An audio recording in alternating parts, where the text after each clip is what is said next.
प्रदोष के समय पर अगर मान लो कोई भिखारी से भिखारी व्यक्ति भी है जो ठेला चला रहा है, उसके पास में खाने के लिए कुछ नहीं है, फटे कपड़े पहन रहा है, उसकी जिंदगी में कुछ भी नहीं बचा और कर्जे में लदालूम हो गया, एक चावल का दाना अगर वो प्रदोष के दिन, प्रदोष काल में शाम के समय पर शंकर के शिवलिंग पर चढ़ा देता है तो 3 या 4 प्रदोष में उसका कर्जा चूकना प्रारंभ हो जाता है। प्रदोष का विधान इतना ये प्रदोष का वर्णन करा किसने, इतना प्रदोष की महत्वता बताई किसने? जिस समय पर सूरज डूब रहा हो,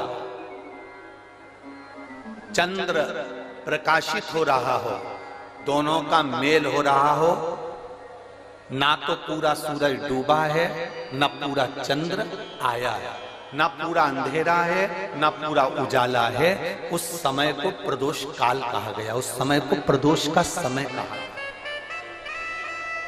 प्रदोष काल कहा।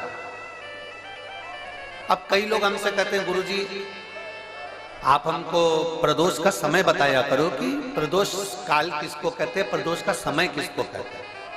अब एक बात हम आप सबसे कहना चाहते हैं, जितने लोग आस्था चैनल पर सुन रहे हैं, जितने फेसबुक यूट्यूब पर सुन रहे हैं, अगर हम समय देखकर बताएं आपको कि शाम को 6 बजे, 6:30 बजे, 6:30 पे लेकर 7:30 के बीच में ये समय है, या 5:30 से लेकर 6:30 तक का ये समय है, या हम तुमको बोल दें कि इतनी बजे ये समय प्रदोष काल का रहेगा या इतनी बजे ये समय रहेगा, तो देखिए कभी कभी ठंड का समय आता है तो दिन जल्दी ढल जाता है, कभी कभी गर्मी का समय रहता है तो दिन बहुत लेट ढलता है।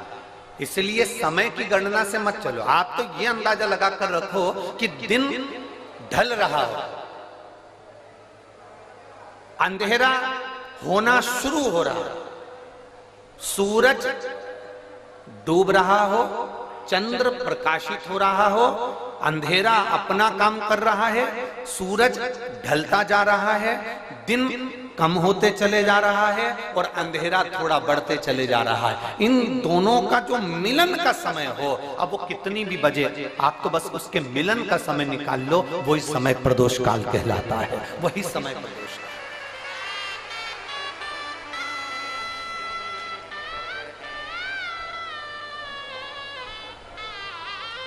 अब प्रदोष काल की पूजन का विधान किसने बनाया? कोई आपसे पूछे तो क्या बताओगे? जम के बोलो जल्दी से, कौन ने बताया था? अगस्त ऋषि। सबसे पहले प्रदोष की पूजन कौन ने करी थी? अब कोई आपसे पूछे तो आपको उत्तर देना है। 12 ज्योतिर्लिंग में से एक ज्योतिर्लिंग है ओमकारेश्वर। कौन सा ज्योतिर्लिंग है? सब बोलो। ओमकारेश्वर। विंध्य नामक पर्वत पर वो ज्योतिर्लिंग विराजमान। एक बार देवऋषि नारद भ्रमण करते करते विंध्य पर्वत पर आ गए। अब नारद जी का तो काम तुमको सबको मालूम ही है ना। नारद जी का काम तो मालूम है ना सबको। क्या काम है उनका? दुनिया के लोग कहते हैं नारद जी का काम है चुगली करने का, पर शिव महापुराण की कथा कहती है नारद जी का काम चुगली करने का नहीं है। नारद जी का काम किसी व्यक्ति को अग्नि प्रज्वलित कर कर, किसी व्यक्ति में आग प्रज्वलित कर कर, किसी व्यक्ति के हृदय को जलाकर भगवान की भक्ति को प्रकट करने की सामर्थ्यता देवऋषि नारद। लोग कहते हैं नारद जी का काम चुगली करने का है, लोग कहते हैं नारद जी का काम निंदा करने का है। निंदा करने का नहीं, निंदा के माध्यम से भगवान की भक्ति प्रकट करना। किसी के अंदर इतनी जलन उत्पन्न कर देना कि वो तप करने बैठ जाए, किसी की इतनी बड़ाई कर देना कि वो भगवान की भक्ति से जुड़ जाए। ये देवऋषि नारद का काम। दुनिया के लोग, दुनिया के कथाकार कहते हैं कि देवऋषि नारद निंदक है, देवऋषि नारद चुगलखोर है, देवऋषि नारद निंदा करते हैं। ये दुनिया के लोगों ने एक पक्ष देखा, अगर दूसरा पक्ष देखते तो मालूम पड़ता कि देवऋषि नारद निंदक नहीं है। देवऋषि नारद जो देवऋषि नारद हैं वो चुगलखोर नहीं है। देवऋषि नारद अपनी वाणी से किसी के अंदर अग्नि उत्पन्न कर कर उसको इतना अंदर से जला देते हैं कि वो भगवान को प्राप्त करने के लिए फिर कुछ ना कुछ प्रयास कर ही लेता है। जब जब देवऋषि नारद ने निंदा करी, जब जब देवऋषि नारद ने चुगली करी, तब तक देवता को प्रकट होना पड़ा।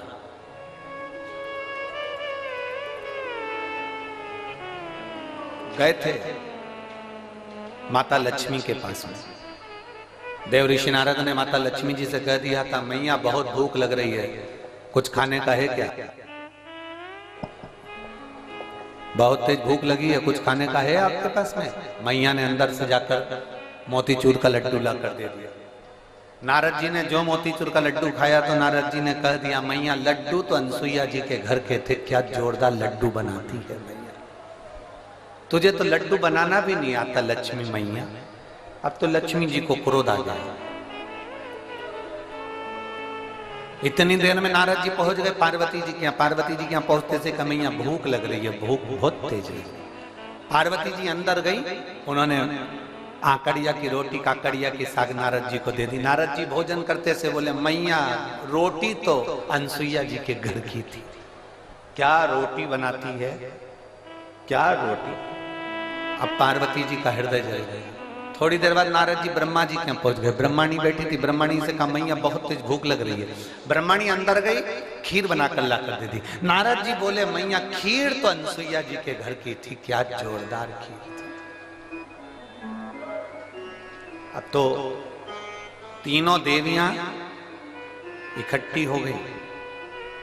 मोहल्ले की 3 माताएं अगर एक जगह पर मिल जाए तो समझ लेना कि किसी ना किसी की बुराई चालू है, किसी ना किसी की निंदा चालू है। अगर ये तीनों एक जगह पर मिल गई है ना तो जरूर किसी ना किसी की निंदा चल रही है, किसी ना किसी की बुराई चल रही है, पक्का।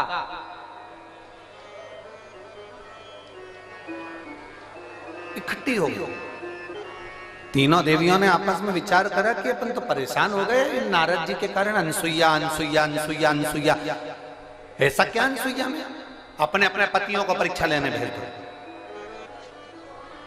ब्रह्मा विष्णु महेश तीनों परीक्षा लेने के लिए चले। और जैसे ही ब्रह्मा विष्णु महेश परीक्षा लेने के लिए चले, परीक्षा लेने के लिए जैसे ही चल दिए, इतने में तीनों दरवाजे पर पहुंचकर भिक्षा मांग रहे। माता भिक्षाम दे, माता भिक्षाम दे, माता भिक्षाम दे। अनसुईया जी बाहर निकल कर आई। और माता अनसुईया जब बाहर निकल कर आई और माता अनसुईया जी ने जो दर्शन किया, दर्शन करते से ही माता अनसुईया जी ने पूछा, आप देवताओं आपको क्या चाहिए? तो कि भिक्षा चाहिए। अनसुईया जी अंदर गई, पात्र में थोड़ी सी भिक्षा लेकर आई, अन्न का दान देने लगी। इतने देर में जब अन्न का दान देने लगी, तब उसी समय पर अनसुईया जी जब अन्न का दान दे रही थी, तब तीनों देवताओं ने खड़े होकर कह दिया, हमको भिक्षा ऐसे नहीं चाहिए।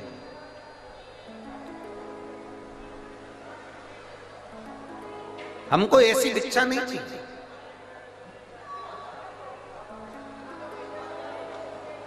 हमको ये भिक्षा नहीं। तो तुमको कैसी भिक्षा चाहिए? ब्रह्मा विष्णु महेश ने कहा, क्योंकि इनको देवियों ने कहा था कि जब भिक्षा मांगने जाना तो अनसुईया जी से कहना कि वस्त्र उतार कर भिक्षा देने के लिए, वस्त्र। अब तीनों देवताओं ने कहा, मां भिक्षा तो चाहिए, मां भिक्षा तो चाहिए, पर वस्त्र उतार कर आए, वस्त्र। अनसुईया जी बोली कि देवता हूं, आप कह रहे हो कि अंदर का स्पीकर बड़ा अंदर हो, आप कह रही हो कि भिक्षा चाहिए और भिक्षा चाहिए और वो भी वस्त्र उतार कर चाहिए। अनसुईया जी ने कहा बाबा ऐसी कोई भिक्षा कोई नारी कभी नहीं दे सकती, ये भिक्षा कभी कोई नारी नहीं देगी। नारी अपने वस्त्र उतार कर कैसे भिक्षा देने आएगी? तीनों ने, जो ऋषि का रूप रखकर आए थे, साधु का रूप रखकर आए थे, उन तीनों ने कहा मां भिक्षा तो हम ऐसे ही लेते हैं, अगर दोगी तो लेंगे वरना भूखे रह जाएंगे, और अगर हम भूखे रह गए तो उसका दोष तुम्हें लगेगा। अनसुईया जी अंदर गई। नारद जी ने जो तीनों देवियों को अग्नि उत्पन्न करी थी वो अग्नि आप काम कर गई। अनसुईया जी अंदर जाकर जल लाई। अगर मेरा सात्वित्व पक्का है, मैंने अपने पति की सेवा परमेश्वर मानकर करी है, तो ये तीनों की तीनों बच्चे हो जाए। जो जल छोड़ा तीनों की तीनों देवता 1.5 महीने के छोरा हो गए। 1.5 महीने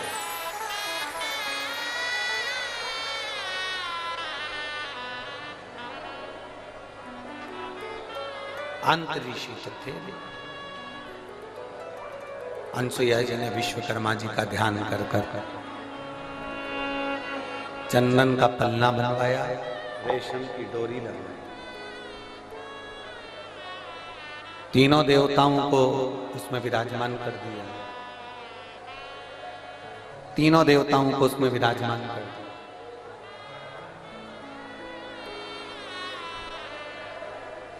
और तीनों देवता उसमें विराजमान हो गए। चंदन के पलने में रेशम की डोरी डालकर माता अनसुईया तीनों को झुला रही थी। इतने में अंतरी ऋषि का आगमन हो गया। अंतरी ऋषि ने पूछ लिया अनसुईया जी से कि ये किनके बच्चे हैं? अनसुईया जी तुरंत अंतरी ऋषि से कहती हैं ये अपने बच्चे हैं। अंतरी ऋषि ने कहा अभी मैं स्नान करने गया था तब तो एक भी नहीं था, और आया तो 3। अनसुईया जी बोली भगवान जब देता है तो छप्पर फाड़ कर देता है।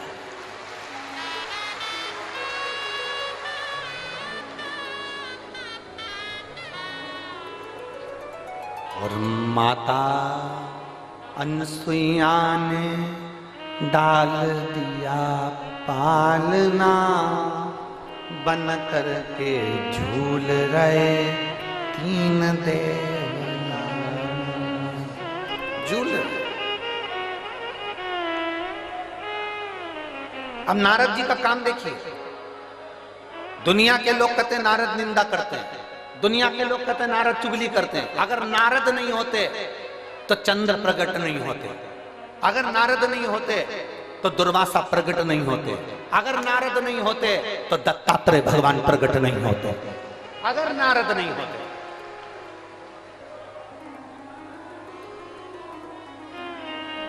नारद जी चले लक्ष्मी जी के पास में पहुंचे।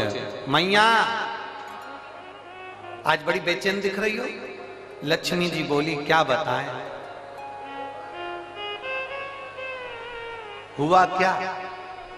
अपने पति को भेजा था अनसुईया जी की परीक्षा लेने के लिए, पर पते नहीं है उनके, आज बहुत दिन हो गए दिखे नहीं मेरे को। नारद जी बोले वो तो पलने में झूल रहे हैं। लक्ष्मी जी बोली फालतू की बात मत कर, मेरा इतना बड़ा पति कोई पलने में झूलेगा? चल जा से जा। नारद जी वहां से चले तो पार्वती जी के यहाँ पहुंच गए। पार्वती जी बहुत डिप्रेशन में थी, बहुत टेंशन था माता पार्वती जी। भगवान देवऋषि नारद ने पूछा माँ आप बहुत चिंता में दिख रही हो। नारद जी बोले तो पार्वती जी बोली बहुत चिंता है, मेरी सहेलियों के कहने पर मैंने मेरे पति को परीक्षा लेने भेजा था, तो अभी तक पते नहीं है, और मेरे पति को तो कोई पकड़ भी नहीं सकता, कोई उनका किडनैप भी नहीं कर सकता, क्योंकि उनके गले में बब्बा पड़ा है। किसके बाप में दम है कि मेरे पति को पकड़ ले? दम चाहिए। मैया पल्ले में झूल रहे हैं, सरस्वती मैया से भी कह दिया पलने में झूल रहे हैं। तीनों देवियों ने नारद जी के चरण पकड़ लिए, नारद रुक जा, तो ये बता कि हम हमारे पति को कैसे लेकर आए। नारद जी ने कहा जैसे तुम्हारे पति मांगने गए थे वैसे तुम भी चली जाओ। तीनों ने ब्राह्मण की पत्नी का रूप लिया, दरवाजे पर अनसुईया जी के पहुंच गई। अनसुईया जी के दरवाजे पर जाकर तीनों देवियों ने आवाज लगाई, माता भिक्षाम दे, माता भिक्षाम दे, माता भिक्षाम दे, माता भिक्षाम दे।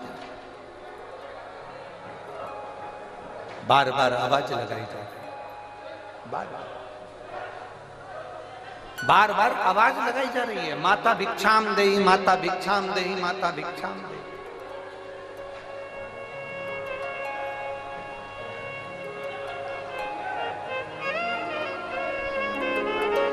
बार बार आवाज आई और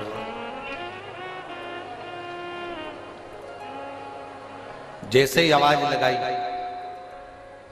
पार्वती मैया निकल, अनसुईया मैया निकल कर बाहर आई। जो अनसुईया मैया निकल कर बाहर आती इतने में अंतरीषी ने आवाज लगाई, अनसुईया कहां जा रही हो। अनसुईया रुक गई, दरवाजा बंद है, तीनों देवियां बाहर। लक्ष्मी ने पार्वती से कहा, पार्वती जरा देखो तो अंदर अपने पति हैं भी कि नहीं है।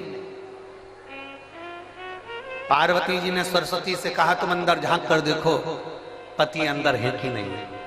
सरस्वती मैया दरवाजे में एक छोटी सी सरंग थी, पतली सी सरंग, उस सरंग में से सरस्वती अंदर झांक कर देख रही थी। इतने में पीछे से देव ऋषि नारद जी आकर बोले, मैया तुम दूसरे के घर में झांकी हो ना, आज से पृथ्वी पर जितनी माता है ना इनकी भी आदत बदल जाएगी। ये जब भी कपड़ा सुखाने ऊपर जाएगी तो पड़ोसी की छत जरूर ढाक के आए।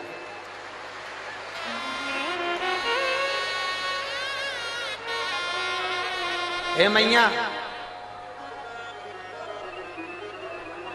होली पे दिवाली पे अपने यहाँ पर पपड़िया बनी कि नहीं बनी, गुजिया बना कि नहीं बना, मठरी बनी कि नहीं बनी, चकली बनी कि नहीं बनी, अपने घर पर अचार डला कि नहीं डला, अपने घर पर कुछ काम हुआ कि नहीं हुआ, इनको कोई मतलब नहीं रहेगा। पड़ोसी क्या जरूर देखेगी तूने क्या बनाया, उससे जरूर। दिवाली पर अपने यहाँ रंगोली डली कि नहीं डली से मतलब नहीं है, पर पड़ोसी की रंगोली जरूर देखेगी उसने कौन सी बनी। क्योंकि मां आप झांकी हो, आप झांकी हो, इसलिए ये गुण आ जाएगा। लोग जब सुना, थोड़ी देर बाद माता अनसुईया जी ने दरवाजा खोला। जैसे दरवाजा खोला तीनों देवियां चरणों में पड़ गईं। तीनों देवियां। आंत ऋषि ने अनसुईया जी से पूछा, ये कौन है। अनसुईया जी बोली, ये अपनी बहुएं हैं। आंतरी ऋषि बोले, बेटे इत्ते से बहु साथ साथ हाथ। इतने में तुरंत अनसुईया जी ने तीनों से कहा, तुम्हारे ससुर जी हैं, पांव पड़ो, पांव पड़ो जल्दी से। तीनों देवियों ने आंतरी ऋषि के चरण छुए। आंतरी ऋषि ने अनसुईया जी का हाथ पकड़ा और एक कोने में ले जाकर पूछा, अनसुईया पागल हो गई है, बेटे इत्ते से और बहू लिया साथ साथ हाथ की, तुझमें अक्ल वकल नहीं है क्या बिल्कुल भी। इतने से बच्चे की कोई शादी करते हैं जो इतनी बड़ी बड़ी बहुएं लेकर आ गई। इतने में अनसुईया जी बोली अपने पति से, स्वामी आजकल की बहुएं कमाता हुआ पति मिल जाता है लेकर के अलग हो जाती हैं। हमने कैसे पाल पोस कर बड़ा करा हम जानती हैं, अब बड़ा करेगी तब मालूम पड़ेगा, ले जा।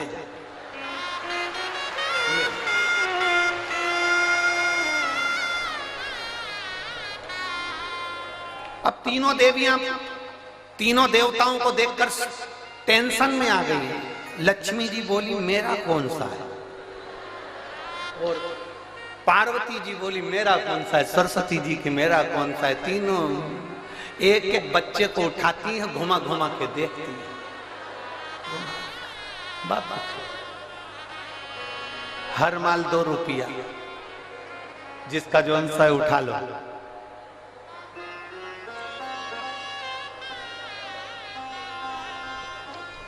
अब उठाएं किसको। लक्ष्मी जी सबसे पहले बोली कि देखो, सबसे पहले मैं विद्वान भी हूं और चतुर भी हूं और मैं अपने पति को छांट सकता हूं। जो ज्यादा विद्वान होता है, जो ज्यादा चतुर होता है, सब्जी के ठेले पे वही सड़ी हुई भिंडी लेके आता है।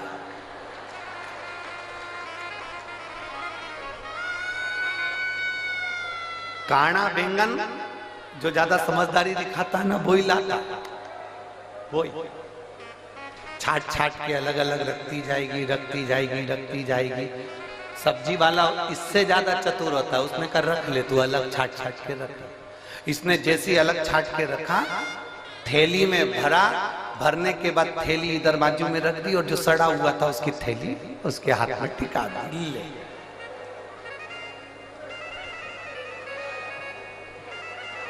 लक्ष्मी जी बोली सबसे पहले मैं छाटूंगी। लक्ष्मी जी ने अपने पति को छाटा।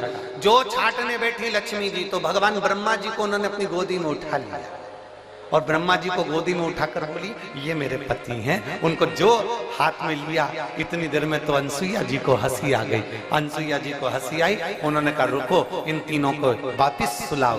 जमीन पर सुलाया।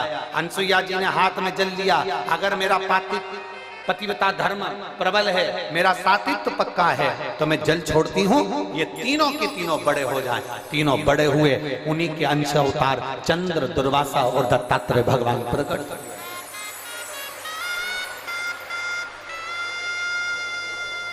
उन्हीं के अंश। और महाराज, दुनिया के लोग कहते हैं कि देव ऋषि नारद चुगली करते हैं, देव ऋषि नारद निंदा करते हैं, देव ऋषि नारद बुराई करते हैं। नहीं, देव ऋषि नारद देवता को प्रकट करने के लिए, भक्ति को प्रकट करने का कार्य करते हैं, और वो देव ऋषि नारद ने किया।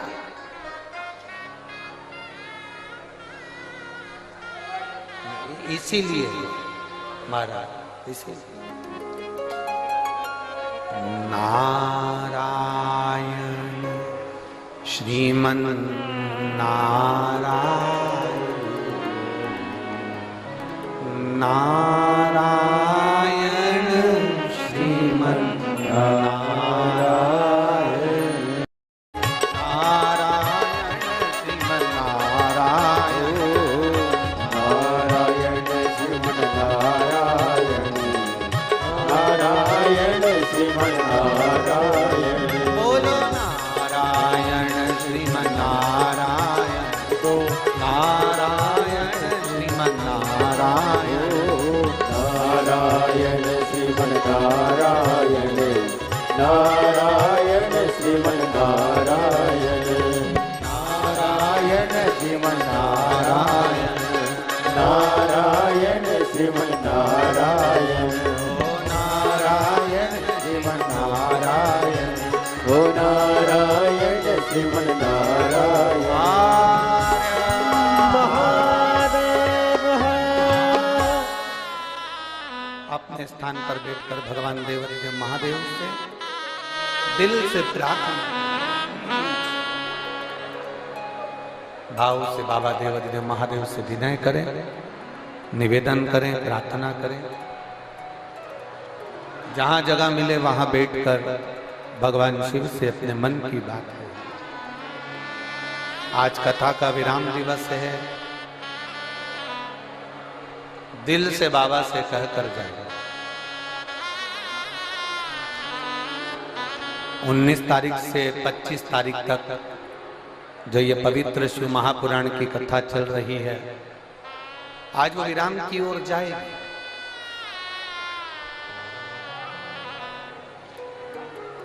1 अप्रैल से 7 अप्रैल तक मनासा नीमच जिले में 1 बजे से 4 बजे तक कथा टीवी पर आई। उस कथा का नाम है बेलपत्र शिव महापुराण की कथा। एक एक बेलपत्र का महत्व उस कथा में अपन जानेंगे, और उस कथा में अपन समझेंगे कि बेलपत्र की महत्वता क्या है।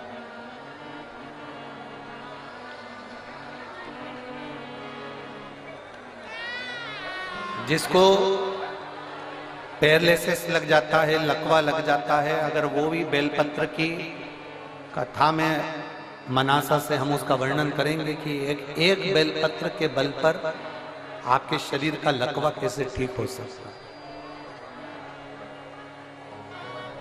उस कथा को जरूर सुनिए।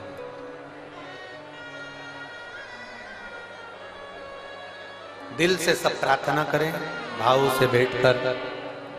जिनको श्री शिवाय नमस्तुभ्यम आता है वो उच्च स्वर में यहाँ तक आपकी आवाज पहुंचे, इस भाव से बोले।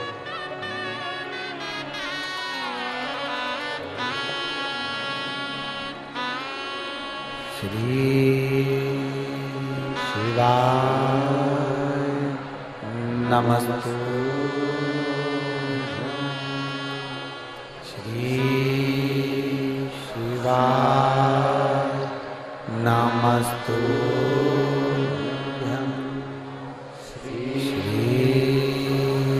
शिवाय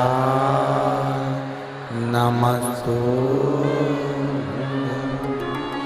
श्री शिवाय नमस्तुभ्यम, श्री शिवाय नमस्तुभ्यम, श्री शिवाय नमस्तुभ्यम, श्री शिवाय नमस्तुभ्यम। भोला सब दुख काटो हमारा, ओ भोला सब दुख काटो हमारा।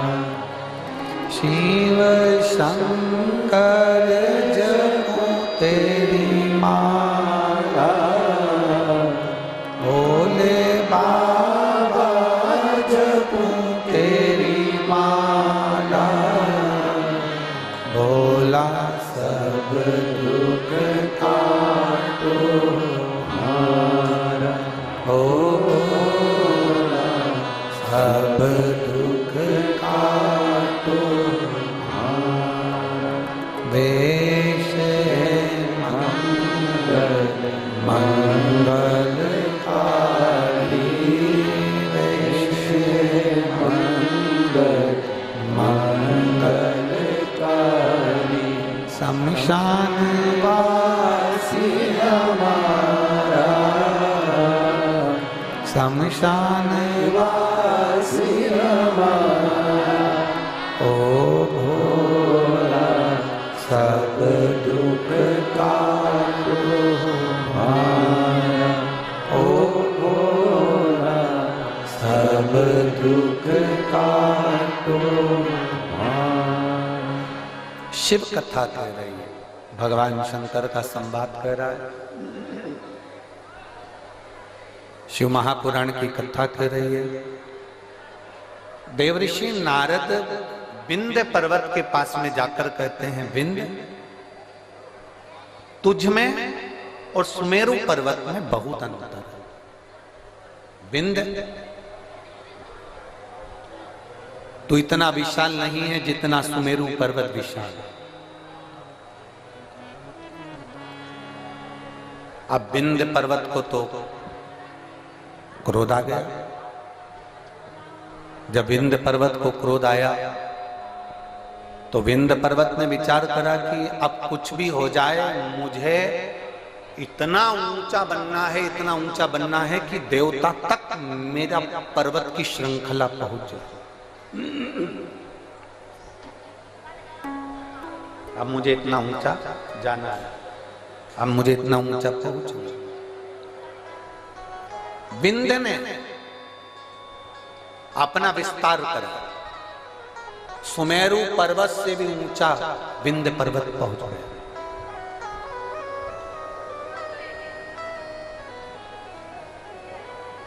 सूर्य के अश्व चलते चलते थोड़ा अंधेरा हो रहा था। सूर्य अपना प्रकाश कम कर रहे थे और उस समय पर जाकर सूर्य के अश्व को विंध्य पर्वत के घोड़ों ने, विंध्य पर्वत के शिखर ने सूर्य के घोड़ों को रोक दिया, अश्व को रोक दिया। बहुत सावधानी से सुनना, ये कथा अभी तक हमारे मुखाग्रविंद पर कभी नहीं आई, परंतु ये प्रदोष की सबसे पहली पूजन, प्रदोष काल में सबसे पहली पूजन प्रदोष की कौन ने करी थी और कब करी गई थी, वो कथा चल रही है। यदि कोई आपसे पूछेगा तो आप भी बता सकते हो कि हमने ये कथा ऐसे ऐसे प्रदोष की श्रवण करी।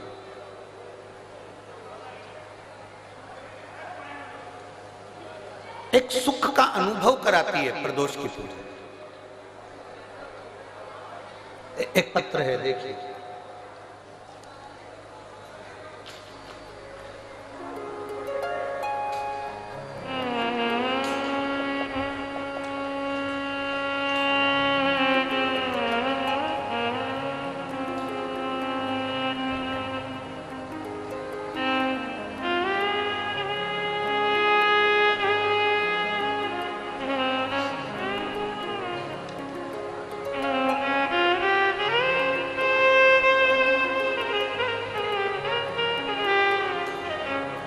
मेरा नाम अंशु, मैं अंशु हूं। मैं गाजियाबाद उत्तर प्रदेश की रहने वाली हूं। कहीं बैठी हो तो हाथ हिला सकती हूं। मेरा नाम अंशु है, आशु है। मैं गाजियाबाद उत्तर प्रदेश की रहने वाली हूं। कहीं बैठी हो तो हाथ हिला सकती हूं। उत्तर प्रदेश गाजियाबाद से आई हूं।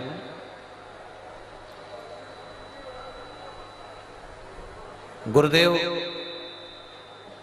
मेरी छोटी बेटी के जन्म के बाद मेरी छाती से दूध बहना बंद नहीं हुआ। जब मेरी छोटी बेटी का जन्म हुआ, जन्म होने के बाद से मेरी छाती से दूध बहता रहा। ऐसा कोई डॉक्टर नहीं जिसका हमने इलाज नहीं करवाया, पर वो दूध बहना बंद नहीं हो रहा था, लगातार दूध बहता ही जा रहा था। अब 1 महीना, 2 महीना, 4 महीना, 6 महीना, 8 महीना, 10 महीना इंतजार करा, पर दूध बहना बंद ही नहीं हुआ।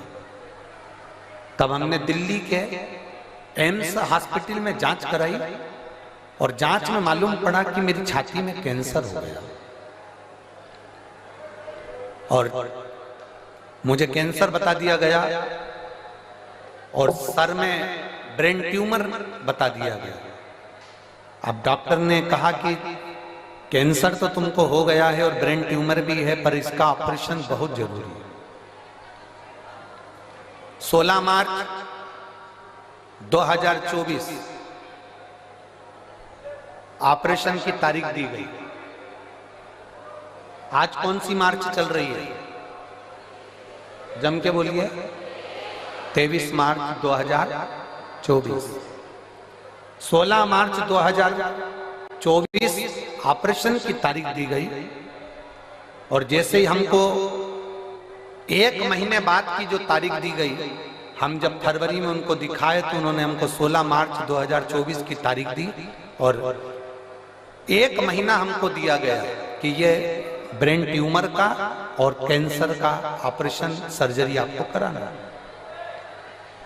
हम दिल्ली के एम्स हॉस्पिटल से वापिस आ गए, घर गए। घर पर जाकर हमारे परिवार वालों ने कहा, अपन हॉस्पिटल में तो दिखा कर आ गए, अब एक काम करते हैं कि अपन सब लोग मिलकर सीहोर चलते हैं और कुबरेश्वर बाबा की वहां कंकर शंकर की पूजन करेंगे, वहां से अपन मांगकर रुद्राक्ष ले आएंगे। गुरुदेव, उस समय पर रुद्राक्ष मिल रहा था। केवल रुद्राक्ष वितरण बंद होने में 2 दिन रह गए थे, तभी हम सीहोर पहुंच गए और वहां से हमने कंकर शंकर की पूजन कर कर वहां से रुद्राक्ष ले लिया। रुद्राक्ष लेकर हम घर आ गए। 20 दिन लगातार उस रुद्राक्ष को पानी में गलाया, शिवजी को चढ़ाया और उस पानी को पीना प्रारंभ करा। एक बेलपत्री शंकर जी को चढ़ी हुई खाना प्रारंभ किया, शंकर जी के मंदिर में झाड़ू पोछा लगाना प्रारंभ किया। दूसरी बार हम एम्स के हॉस्पिटल में 16 मार्च के दिन ऑपरेशन के लिए हम दिल्ली पहुंच गए। हम दिल्ली जब 16 मार्च के दिन ऑपरेशन के लिए गए, हमारी वापस जांचें प्रारंभ हुई और जांच प्रारंभ होते से हमने बाबा से बस प्रार्थना करी थी, बाबा अगर मेरी रिपोर्ट नील आ जाएगी ना, मेरा ऑपरेशन नहीं होगा ना, तो जहां भी तेरी कथा होगी मैं वहां पहुंच जाऊंगी। बाबा की ऐसी कृपा हुई गुरुदेव, हम एम्स हॉस्पिटल में पहुंचे। 16 मार्च के दिन एम्स हॉस्पिटल में हमें ऑपरेशन की तारीख दी गई और हम जांच कराने के लिए जैसे ही अंदर गए, डॉक्टर ने हमारी रिपोर्ट देखकर आश्चर्य में पड़ गया कि तुम्हारा कैंसर तुम्हारे शरीर में नहीं है और तुम्हारा कैंसर समाप्त हो चुका है। मैं बाबा को नमन करने के लिए यहाँ पर आई हूँ। मेरे बाबा ने मुझे बचा लिया और मेरे शरीर में कैंसर नहीं निकला। जिस डॉक्टर ने मुझे कैंसर बताया था उसी ने बाद में मना कर दिया। मैं बाबा को धन्यवाद देने। कहीं बैठी हैं क्या? अगर कहीं बैठी हो, आशु नाम है इनका, गाजियाबाद उत्तर प्रदेश की रहने वाली हैं, जिनका मोबाइल नंबर ये है। शिव तत्व एक पत्र और है।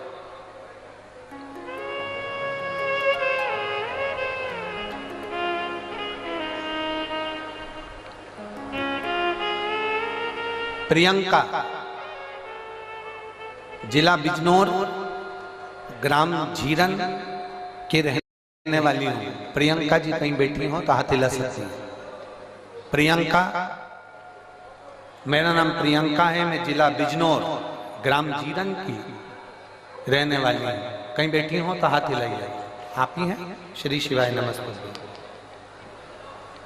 मेरा पुत्र यथार्थ, जिसकी उम्र 7.5 वर्ष का है, आया हुआ है क्या बेटा? आया? लिया लिया लिया।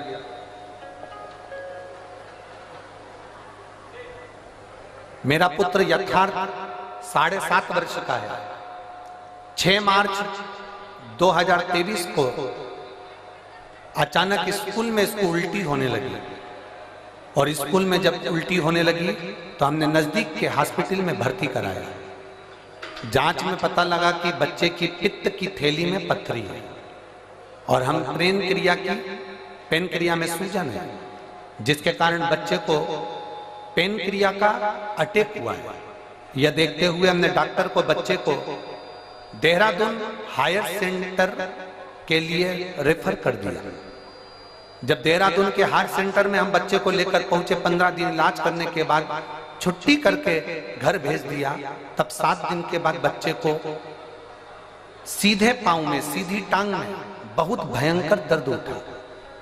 जब सीधी टांग में दर्द उठा, हम बच्चे को लेकर देहरादून उसी अस्पताल में पहुंचे। दोबारा जांच करने पर पता चला कि बच्चे को ब्लड कैंसर हो गया है। एक्यूट ल्यूकेमिया ब्लड कैंसर नामक एक बीमारी से ग्रसित हो गया। गुरुजी, जब यह सुनकर हम बहुत दुखी हो गए, तब डॉक्टर ने सलाह दी कि हमारे यहाँ पर बीमारी के डॉक्टर उपलब्ध नहीं है। इस बच्चे को जोक वाला कैंसर हुआ है, इस कैंसर की बीमारी के हमारे पास डॉक्टर नहीं है। आप देहरादून से इसको ले जा सकते हैं। आप बच्चे को आगे के इलाज के लिए दिल्ली ले जाओ। सर, गंगाराम अस्पताल के लिए हम बच्चे को दिल्ली लेकर आ गए।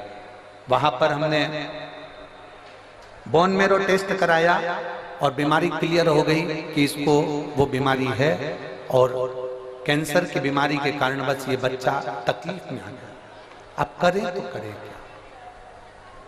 डॉक्टर ने कहा दवाई देकर देखते हैं, अगर ठीक हो जाए, थोड़ा बहुत अंतर आ जाए तो ठीक है, नहीं तो ये बीमारी, इसको जो कैंसर हुआ है इसका इलाज सरल नहीं है।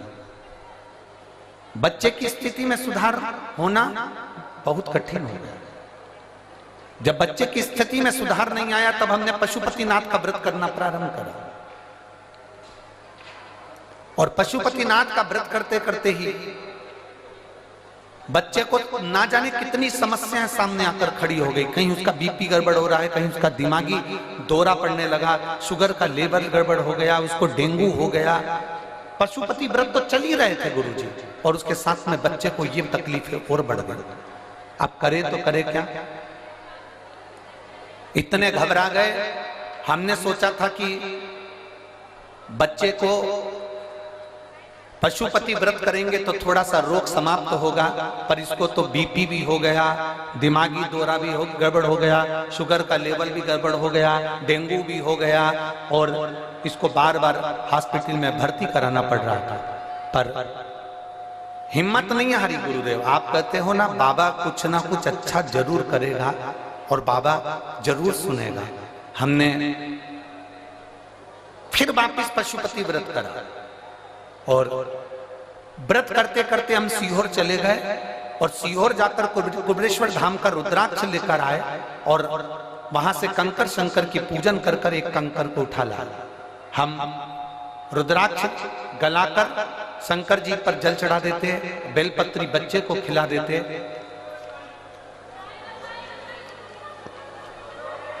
बाबा को उस बच्चे को खिला देते, और ऐसी कृपा बाबा की हुई कि अब बच्चे को आराम लगना प्रारंभ हुआ और मेरा बच्चा ठीक होना प्रारंभ हुआ। गुरुदेव बाबा की कृपा से बाबा ने ठीक करा है, और एक बेलपत्र अगर व्यासपीठ की मिलेगी तो मेरा बच्चा और भी ठीक होगा। ये मैं बाबा से प्रार्थना करने आया हूं। शिव तत्व है और खाली ना जाता कोई कर से तुम्हारे, खाली न जाता कोई दर से तुम्हारे। मैं भी खड़ी हूँ नदी बाहे पसारे, अपने हृदय से लगा लो गिरा जा रहा हूँ, उठा लो भोले अपने दर से अब तो ना डालो, गिरा जा रहा हूँ, उठा लो।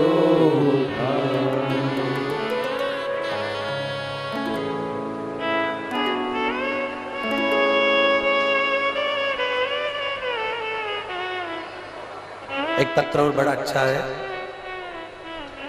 शहर चरखी, दादरी, जिला दादरी, हरियाणा।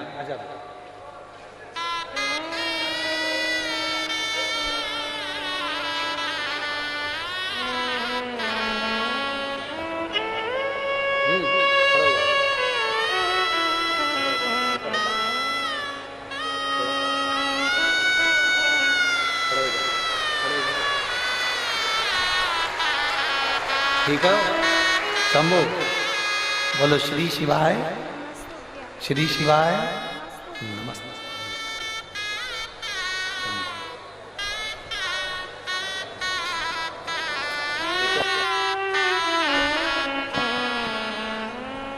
पहले से आराम है।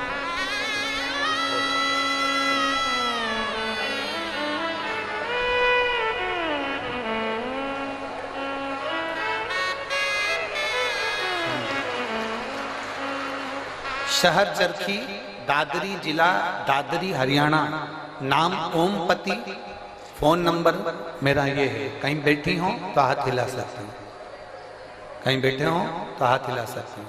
आप ही ने लिखा है, एक बार हाथ हिला दो। श्री शिवाय नमस्ते। शहर चरखी, दादरी, जिला दादरी, हरियाणा। ओमपति। फोन नंबर ये है।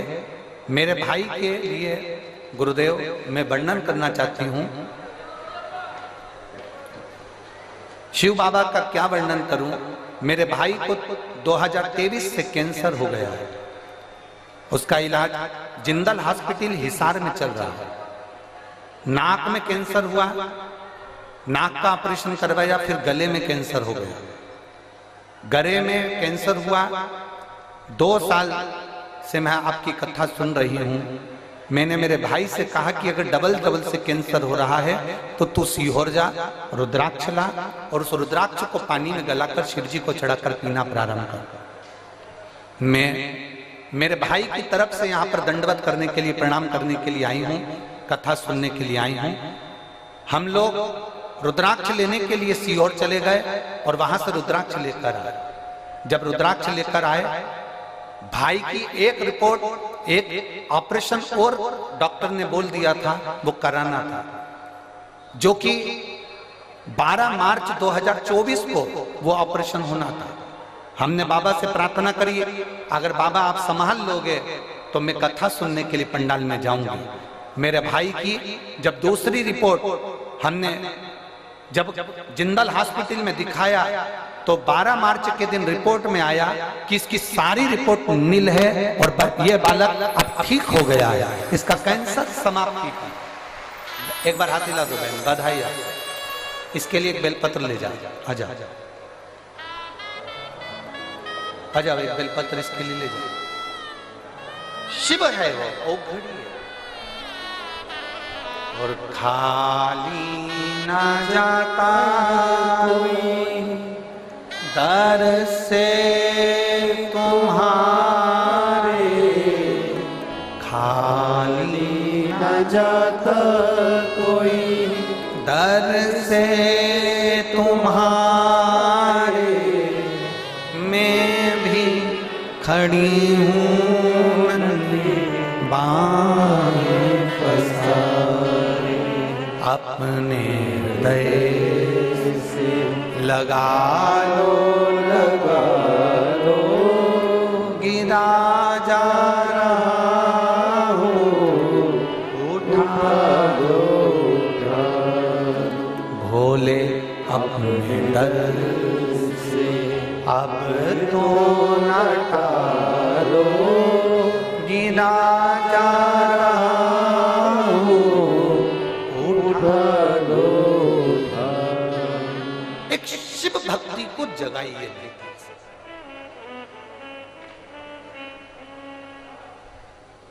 एक लोटा जल सारी समस्या का हल है। जिस दिन विश्वास से, भरोसे से, दृढ़ता से आप शंकर जी के मंदिर में एक लोटा जल चढ़ाने लगोगे, भरोसा रखकर जिस दिन बेलपत्र को खाने लगोगे,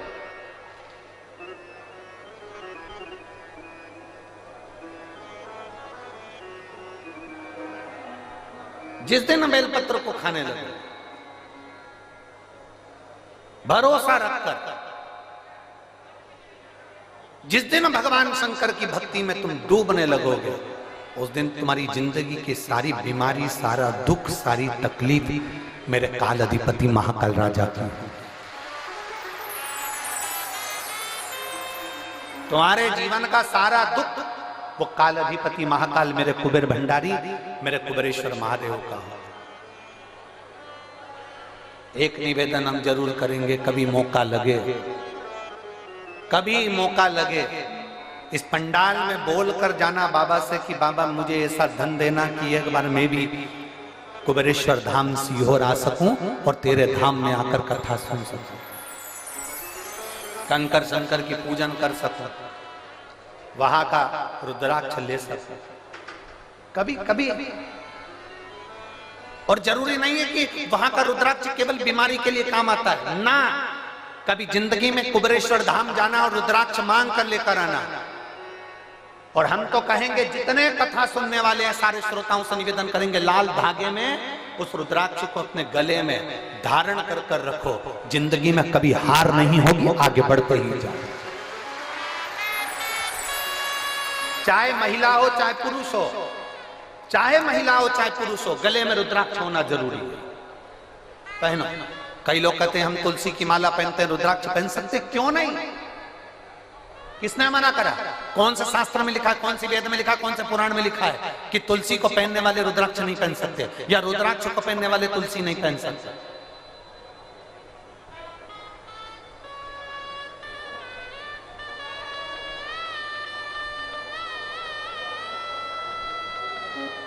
तुलसी यदि नरक से छुड़ाकर वैकुंठ भेज सकती है तो रुद्राक्ष रोग से मुक्त कराकर तुम्हें अपने हॉस्पिटल से घर भेज सकता है। एक रुद्राक्ष, और वो रुद्राक्ष नहीं है, वो मेरा शंभु है, वो मेरा शंकर, मेरा ओघड़ी, मेरा त्रिकालदर्शी, मेरा कैलाशी, मेरा विनाशी।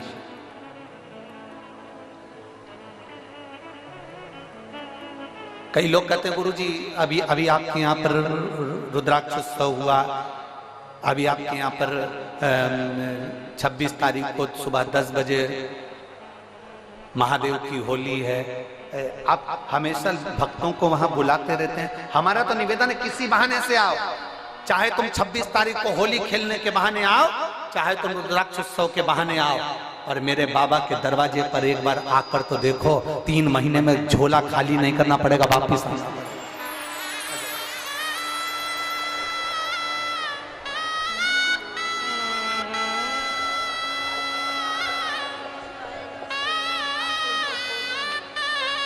ये आपकी है और ये आपके भैया को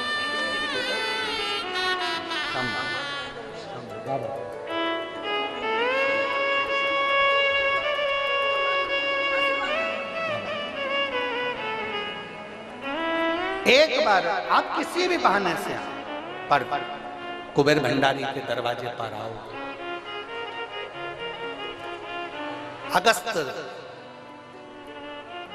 बाबा तो काशी में निवास कर रहे हैं, देवऋषि नारद ने लगा दिया, विंध्याचल पर्वत ने अपनी आकृति बढ़ाई, सुमेरु से ऊंचा होने के लिए सूर्य नारायण भगवान का रथ रुक गया,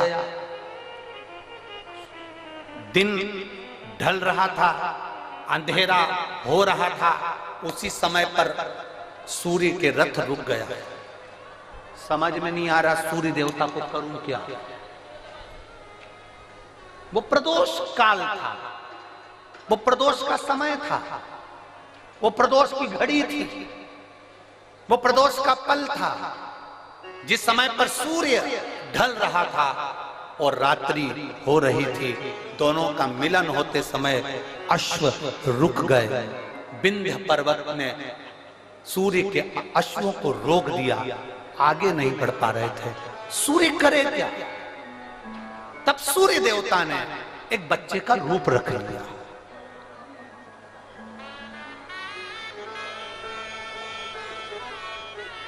ये दुनिया के लोगों को मालूम होना चाहिए कि पहला प्रदोष का उपास व्रत, प्रदोष की पूजन किसने करी है। ये आपकी आराधना में, आपकी चित्तवृत्ति में आना चाहिए कि प्रदोष के दिन एक चावल का दाना चढ़ाने वाला कभी गरीब नहीं हो सकता, कभी भिखारी नहीं हो सकता, कभी दरिद्र नहीं हो सकता। जब तक मालूम नहीं हो ना, तब तक आप भटको। और जिस दिन तुम्हारा विश्वास शिव महापुराण पर हो जाए ना, जिस दिन तुम्हारा विश्वास शंकर जी की कथा पर हो जाए, और इतनी लाखों की संख्या में आप लोग आए हो, लाखों की संख्या में आप लोग आए हो, और करोड़ों की संख्या में लोग टीवी पर कथा सुन रहे हैं, करोड़ों की संख्या में, देश और विदेश में। एक निवेदन करूंगा, पूरे जितने चैनल वाले कथा सुन रहे हैं और जितने यहां कथा सुन रहे हैं, अगर शंकर की कथा पर विश्वास है ना, बाबा की कथा पर अगर भरोसा है, एक लोटा जल और एक बेलपत्री पर भरोसा है, प्रदोष काल में लगाए गए घी के दिए पर भरोसा है, बेलपत्री के वृक्ष के नीचे लगाए गए दिए पर भरोसा है, एक चावल के दाने पर अगर भरोसा है ना, तो ये विश्वास के साथ कहता हूं, 6 महीना, 8 महीना, साल, 2 साल में आपके पास में बाबा इतना भंडार भर देगा कि आप भी शिव महापुराण के यजमान बनोगे। आप भी। ये शिव पुराण का हम सुनील जी को धन्यवाद दे रहे थे कल भी, कि सुनील जी कह रहे थे, गुरु जी ऐसा आशीर्वाद दे दो कि हर साल 2 साल में कथा करवाते रहे। हमने सुनील जी से कहा, सुनील जी शंकर भगवान की कथा का सबसे बड़ा एक फल है और एक नियम है कि जो इस कथा को करवा लेता है ना, वो लाइन लगाकर फिर खड़ा हो जाता है कि एक कथा हमें वापस मिले। ये नियम है इस कथा का। भटिंडा पंजाब में अमरजीत सिंह जी ने कथा करवाई, वो 2 बार खबर कर चुके कि वापिस कथा दो हमारे पंजाब के लिए। अभी कथा कर आए सिरसा तारा बाबा की कुटिया में, वहां कांडा परिवार ने कथा करवाई, उन्होंने फिर आकर कह दिया कथा दीजिए।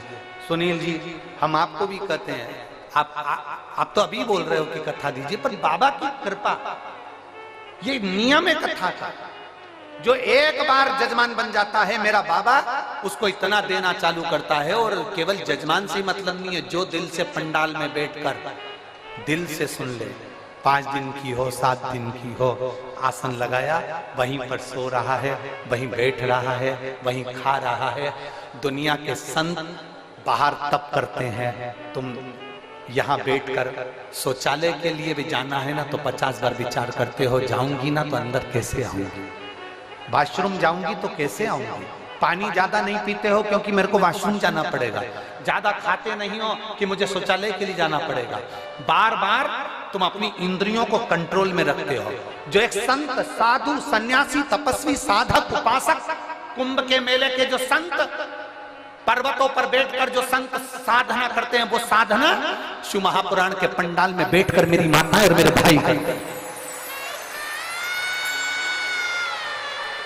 आप इतना भोजन नहीं करते कि आपको बार बार शौचालय के लिए जाना पड़े, आप इतना पानी नहीं पीते कि आपको बार बार वॉशरूम के लिए जाना पड़े। आप अपने शरीर को, अपनी इंद्रियों को केंद्रित कर कर रखते हो, क्योंकि जाऊंगी ना, इतना बाहर निकल कर जाऊंगी तो वापिस आने में टाइम लगेगा, मैं कथा छूट जाएगी, जगह कोई ले जाएगा। अपनी इंद्रियों को कंट्रोल में कर रहा। इतना तो कोई साधु नहीं कर सकता, इतना तो कोई संत नहीं कर सकता, इतना तो कोई सन्यासी नहीं कर सकता।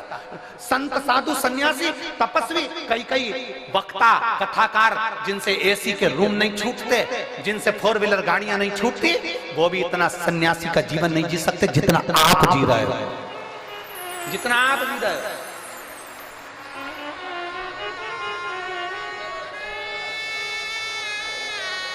एक संत का भाव है आपका। गर्मी लग रही है, टेंट हिल रहा है, हवा चल रही है, टेंट उखड़ रहा है, पाइप गिर रहे हैं, कहीं कुछ प्रॉब्लम चल रही है, और उस बीच में तुम्हारा विश्वास, 5 दिन के लिए रेवाड़ी आई हूं, मेरे बाबा के भरोसे आई हूं, मेरा बाबा तेरे दरवाजे पर मैं आई हूं ना मेरे कुबेर भंडारी, तो मेरे दरवाजे पर तू भी आएगा, ये मेरा विश्वास लेकर आए,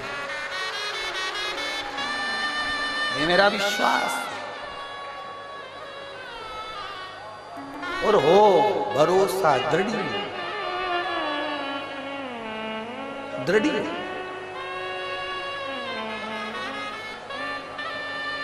वो कहते ना, तुझसे मिलने के लिए तेरी कसम,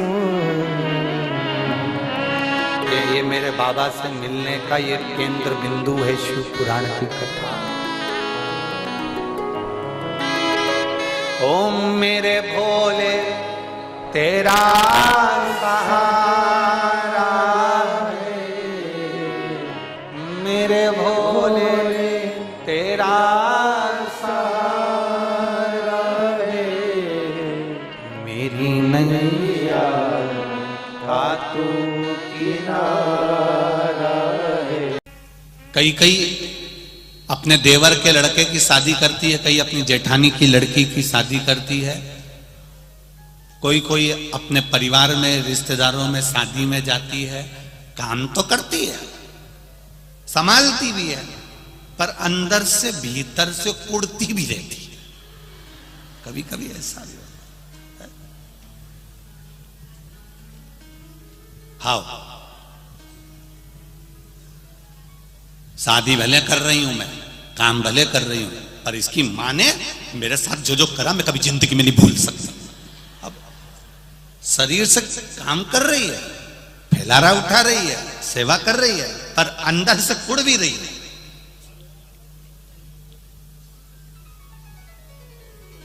अब शरीर से जो किया सबको अच्छा लगा। हमारी चाची ने हमारी शादी में बहुत काम किया, हमारी मामी ने हमारी शादी में बहुत काम किया, हमारी मासी आई थी, उन्हें हमारी शादी में बहुत काम किया, मेरी बुआ आई थी, उसने मेरे यहाँ शादी में बहुत काम किया, मेरे भाई की लड़की आई, उन्हें हमारे यहाँ शादी में बहुत काम किया। पर अंदर से कौन देखे कि कुड़ कितना रही है? ये तो बाहर से दिखा कि काम बहुत किया।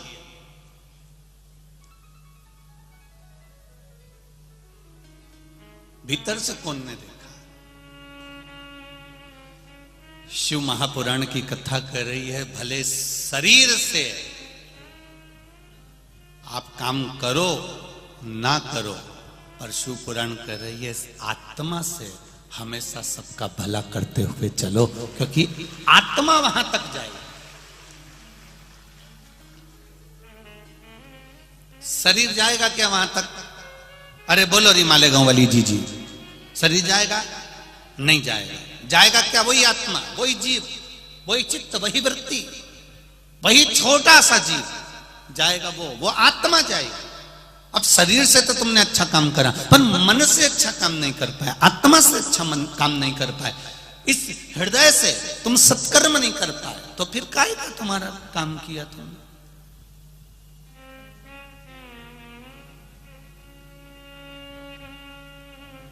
जितना बन सके इस चित्त से, इस मन से, इस आत्मा से श्रेष्ठ कर्म करने का प्रयास करो।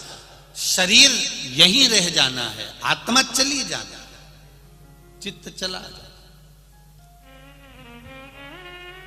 कितना सुंदर शिव महापुराण की शुरुआत हो रही है, पुण्य शिव महापुराण। कितना सुंदर संवाद कहा गया। देवराज नाम का ब्राह्मण, जो ब्राह्मण होकर गलत कर्म में लगा हुआ था,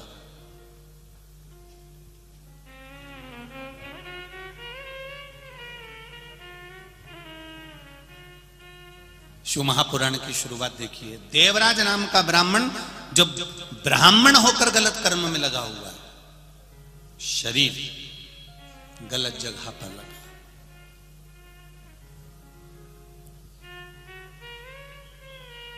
और इस देवराज नाम के ब्राह्मण की मां थी, माता, जो रोज मंदिर जाती है, शिव जी को एक लोटा जल चढ़ाती है, हृदय से भगवान शंकर का गुणगान करती है। उसको कोई मतलब नहीं संसार के लोगों से, उसको तो केवल भजन से मतलब है, कोई मतलब।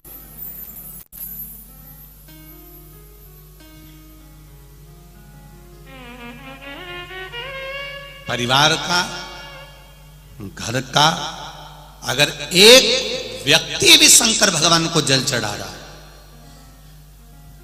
शिव जी के मंदिर जा रहा है, शंकर भगवान पर एक लोटा जल चढ़ा रहा है, तो निश्चित है एक लोटा जल का जो पुण्य मिलेगा वो पूरे परिवार को तार देगा, कि निश्चित है। एक लोटा जल, सारी समस्या का हल। जरा जम के बोलो जरा, अच्छा, सारी समस्या का हल। कौन सा युग चल रहा है? जम के बोलो जरा, शिव युग चल रहा है। कल युग तो लोग भूल गए है। रोज पहले सुबह से उठते थे और घर में लड़ाई झगड़ा क्लेश, ना जाने कोई नल में बाल्टी लगाए तो लड़ने बैठ जाए, पानी भरने जाए तो लड़ने बैठ जाए, थोड़ी झाड़ू निकाल के कचरा इधर कर दे तो लड़ ले, कोई साइकिल रखी है गिर गई तो लड़ ले, नींबू गिरा दिया कोई सब्जी वाले ने तो झगड़ा कर ले। तो कितना झगड़ा होता था। अब जब से शंकर भगवान की कथा सुनना चालू करी है, बोलो रे मालेगांव वाले, ईमानदारी से बोलना, गांव गांव से आए हो, किसी गांव में तुमने झगड़ा करते हुए देखा है किसी माताओं को आपस में? नहीं, क्योंकि शिव भक्ति का इतना बल हो गया कि माताएं तो माताएं, पुरुष, युवान बच्चे, छोटे छोटे बच्चे भगवान शंकर की भक्ति में ऐसे डूब गए कि एक लोटा जल लेकर मंदिर में जाते हैं, शिव जी को चढ़ाते हैं। मंदिर अगर पानी लेकर नहीं गए तो झाड़ू लगा देते हैं, सफाई कर देते हैं, पूरा मंदिर क्लीन कर कर बेलपत्री से, फूल से भगवान शंकर का श्रृंगार कर देते हैं। इसको कहते हैं शिव युग। समाप्त हुआ कलयुग, वो शिव युग उनके हृदय में समाहित।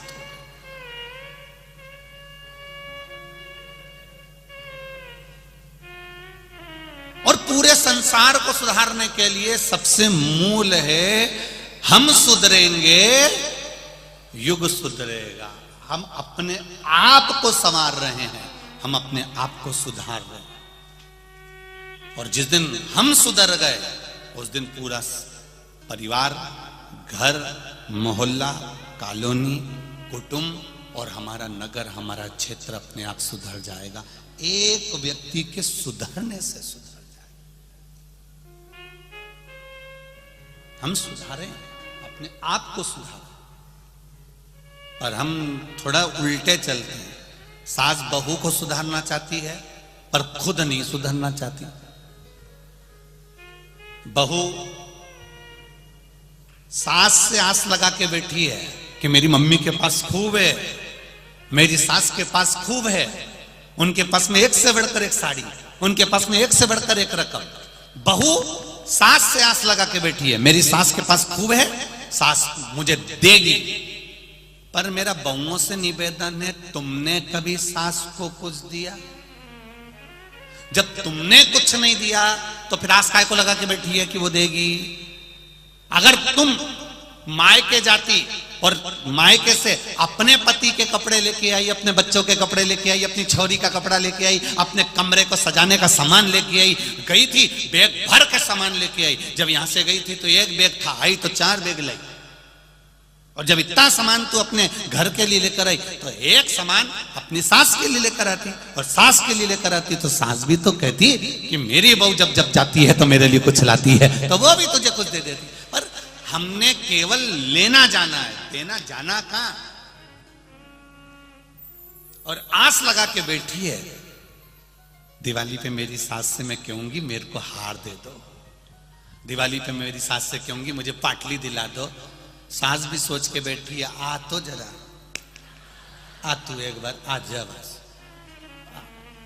कभी एक शब्द मुंह से नहीं बोले, मीठा नहीं बोले, कभी प्रेम के वाक्य नहीं बोले, प्रेम के शब्द नहीं बोले, और क्या क्या चेन दे दो, अंगूठी दे दो, हार दे दो, तो वो भी इंतजार कर रही, तू बोल। बस तूने एक शब्द बोला और उन्हें फिर नीचे से लेके ऊपर तक उखाड़ दिया,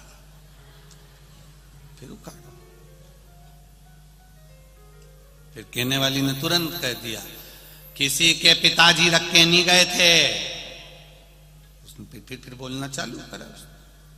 तो क्यों, किस लिए? हमने क्या दिया है, हमने क्या प्रदान किया, हम क्या दे रहे हैं, हम क्या प्रदान कर रहे हैं? हम लेने की आशा रख रहे हैं पर देने की आशा। शिव पुराण कहती है, हम भगवान शंकर को एक लोटा जल जब घर से ले जाते हैं पानी भरकर, शंकर भगवान को जब चढ़ाते हैं, वो जल का पात्र, वो लोटा खाली नहीं आता। तुमने जो शंकर भगवान के चरणारविंद का जो चरणामृत लिया है, जल लिया है, चरणोदक लिया है, वो उस लोटे में, उस कलश में डाल लिया, उसको लेकर आ रही हो। वो कलश खाली नहीं है, वो ना जाने कितने कुबेर के खजाने से भरा हुआ कलश है। वो खाली नहीं, उसको भरा हुआ।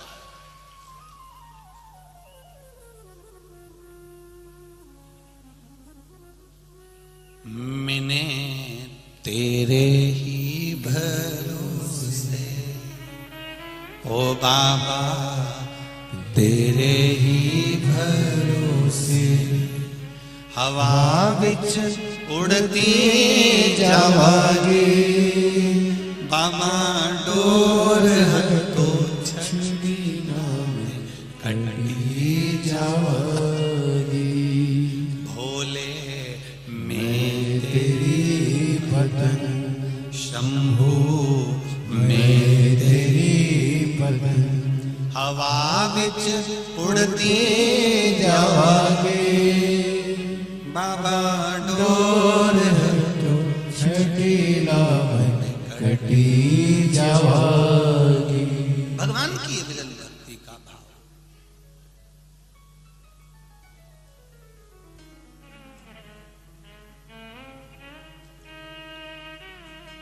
इसलिए बारंबार कहा महाराज,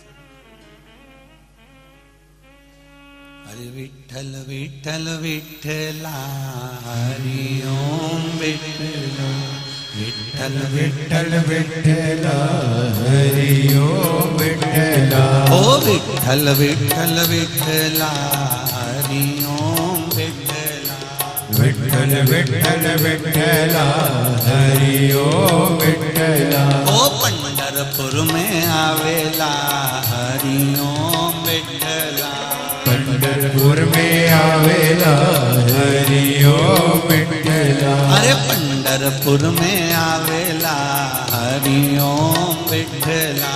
पंढरपुर में आवेला हरि ओम विठला। ओ तुकाराम जी गावेला हरि ओम विठला। तुकाराम जी गावेला हरि ओम विठला। अरे तुकाराम जी गावेला हरि ओम विठला। तुकाराम जी गावेला हरि ओम विठला। हे विठ्ठल विठ्ठल विठ्ठला हरि ओम विठला। विठ्ठल विठ्ठल विठ्ठला हरि ओम विठला। ओ विठ्ठल विठ्ठल विठ्ठला हरि ओम विठला। विठ्ठल विठ्ठल विठ्ठला हरि ओम विठला।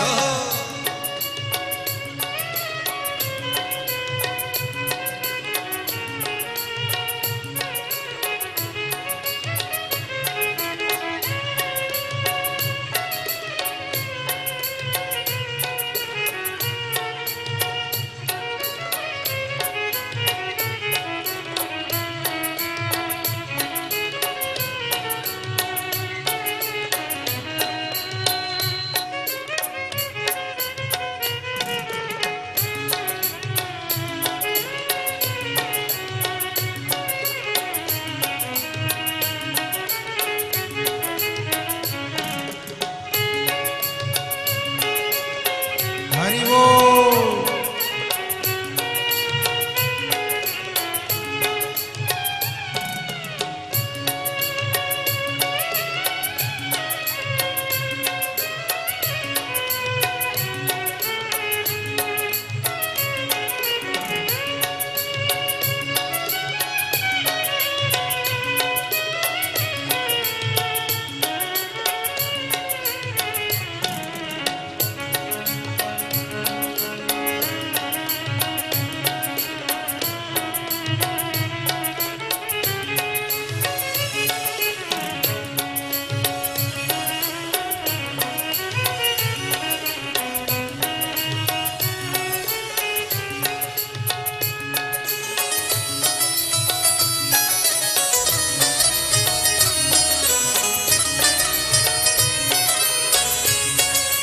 जय हो।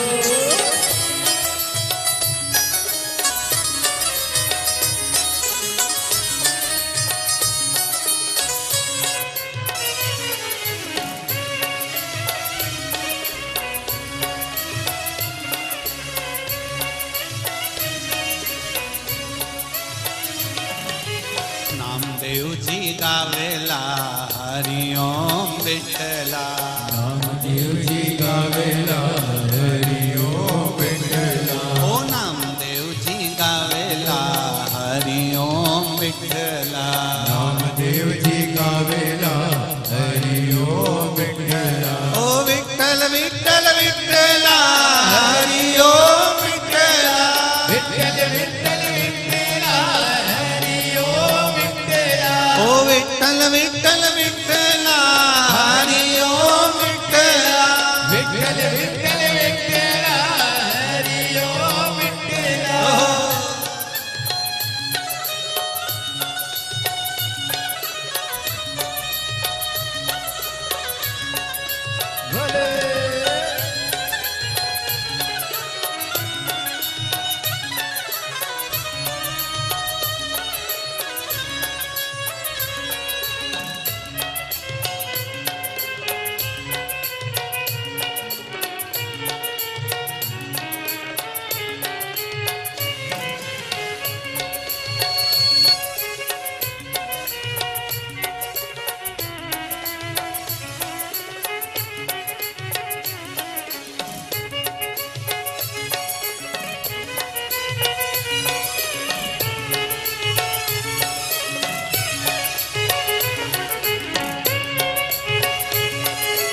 तुकाराम जी गावेला हरि ओम विठ्ठला तुकाराम जी गावेला हरि ओम विठ्ठला ओ विठ्ठल विठ्ठल विठ्ठला हरि ओम विठ्ठला विठ्ठल विठ्ठल विठ्ठला हरि ओम विठ्ठला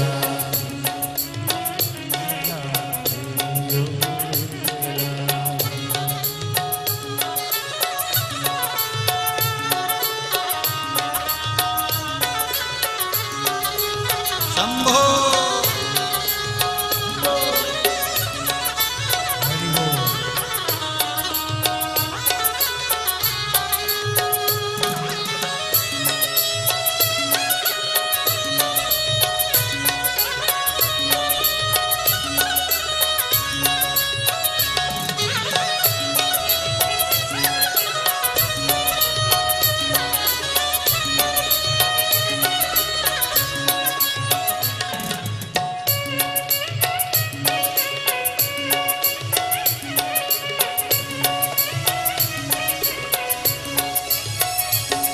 ओ मालेगांव में आवेला हरि ओम विठ्ठला मालेगांव में आवेला हरि ओम विठ्ठला अरे मालेगांव में आवेला हरि ओम विठ्ठला मालेगांव में आवेला हरि ओम विठ्ठला अरे विठ्ठल विठ्ठल विठ्ठला हरि ओम विठ्ठला विठ्ठल विठ्ठल विठ्ठला हरि ओम विठ्ठला ओ विठ्ठल विठ्ठल विठ्ठला हरि ओम विठ्ठला विठ्ठल विठ्ठल विठ्ठला हरि ओम विठ्ठला विठ्ठल विठ्ठल विठ्ठला हरि ओम विठ्ठला विठ्ठल विठ्ठल विठ्ठला हरि ओम विठ्ठला विठ्ठल विठ्ठल विठ्ठला हरि ओम विठ्ठला विठ्ठल विठ्ठल विठ्ठला हरि ओम विठ्ठला ओ विठ्ठल विठ्ठल विठ्ठला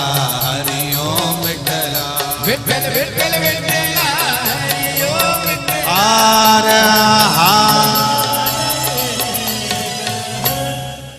अपने स्थान पर बैठकर भगवान देवादिदेव महादेव से हृदय से दिल से भाव से भगवान शिव से अपने हृदय की बात बाबा देवादिदेव महादेव से कहिए। आप सभी को पहले भी कथाओं में कहा है, आज फिर कह रहे हैं।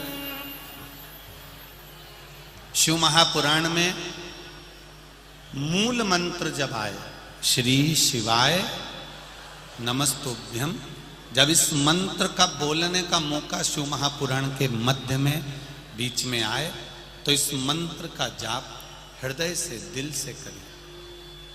और जब आप इसको हृदय से जपेंगे और उसके बाद अपने हृदय की बात बाबा देवादिदेव महादेव से कहेंगे, निश्चित है मेरा देवादिदेव महादेव आपके मन की बात को सुनेगा और आपके हृदय की बात को स्वीकार करेगा।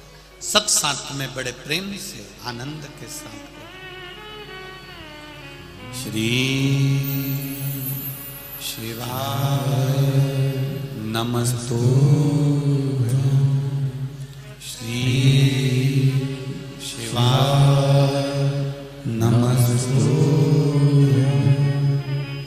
श्री शिवाय नमस्तुभ्यं, श्री शिवाय नमस्तुभ्यं, श्री शिवाय नमस्तुभ्यं। भोला सब दुख काटो भोला सब दुख काटो शिव शंकर जप तेरे माला, भोले बाबा जप तेरी माला, भोला सब दुख काटो मारा ओ भोला सब दुख काटो मारा। शिव कथा कर रहे, वायलेंस थोड़ा कम कर। भगवान शिव की कथा कर रहे, शिव की उदारता कह रहे। देवराज नाम का ब्राह्मण कर्म से वंचित रहे। ये मनुष्य का जो शरीर मिला, इस शरीर को परमात्मा ने जो दिया है, ये पूर्व के कर्म के अनुसार मिला। देखो, अच्छा शरीर दिया तो पूर्व का कोई अच्छा कर्म होगा हमारा, तो भगवान ने हमको अच्छा शरीर दिया।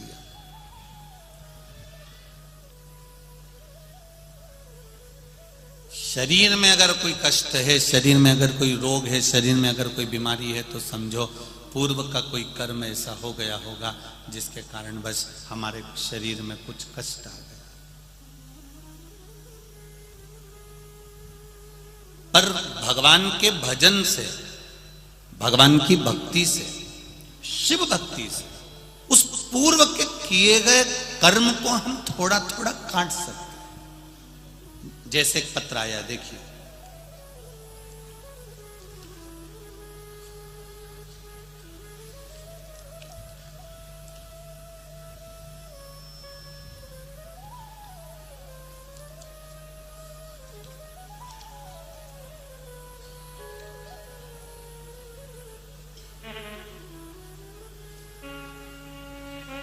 मोनिका ज्ञानेश्वर बड़गुजर, पता है टीवी सेंटर, औरंगाबाद, महाराष्ट्र से आए हैं।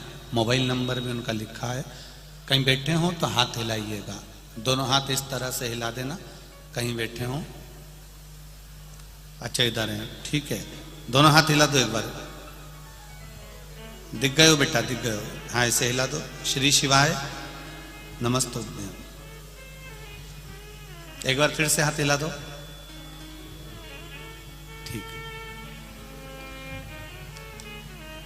Monika Gyaneshwar Badgujar, TV centre, Aurangabad, Maharashtra. पूज्य गुरुदेव, मेरे पिताजी को लॉकडाउन जून के महीने में 2020 को मुंह में कैंसर हो गया था, जिसका फोटो मैं लगा रही हूं।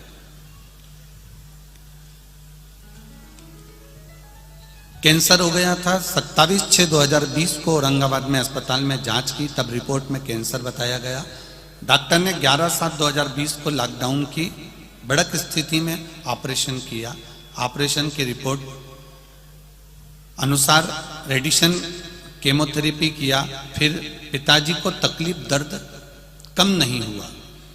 डॉक्टरों ने 15/1/2021 को ऑपरेशन करने को फिर कहा। ऑपरेशन के दौरान पिताजी को गले में जख्म हो गया।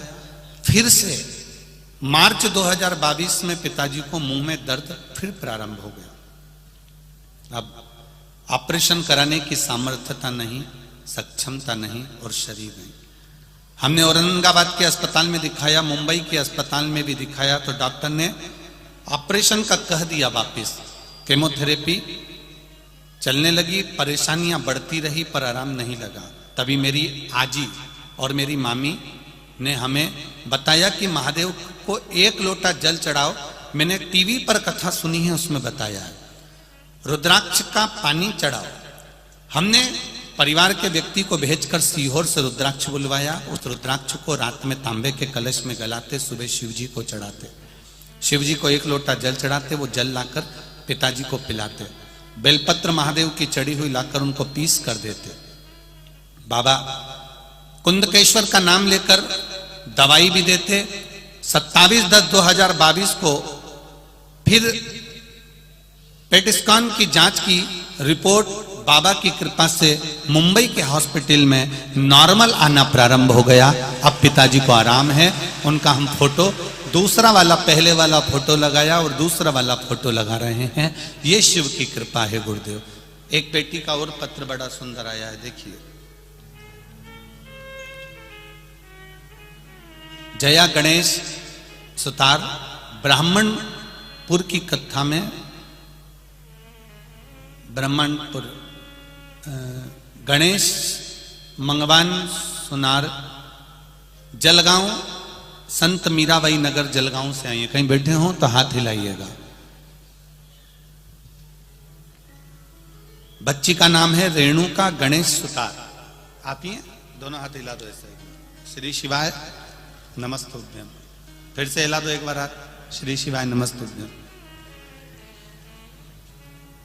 मेरी बच्ची को पितृपक्ष में जिसका मैं फोटो लगा रही हूं, बेटी का फोटो लगाया है, आप टीवी चैनल के माध्यम से देख सकते हैं।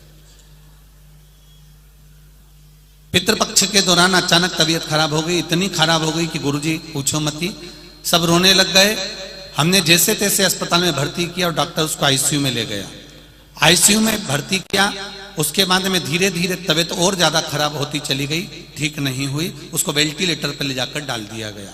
वेंटिलेटर पर भी पूरे शरीर में उसके नाड़ी, जहां देखो वहीं पर प्लास्टिक की पन्नियां पैक लगी हुई थी, चारों तरफ मुंह पर हर जगह पर नलियां लगी हुई थी।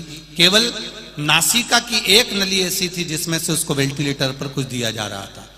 नाकों में, गले में नलियां ही नलियां लगी हुई थी गुरुदेव। तब सोचा कि क्या करें। किसी ने बताया कि 1 लोटा जल शिव जी को चढ़ाइए। हमने 1 लोटा जल शंकर भगवान को चढ़ाना प्रारंभ करा। सीहोर भेजा, रुद्राक्ष मंगवाया, उस रुद्राक्ष का जल बाबा देवादिदेव महादेव को चढ़ाना प्रारंभ करा।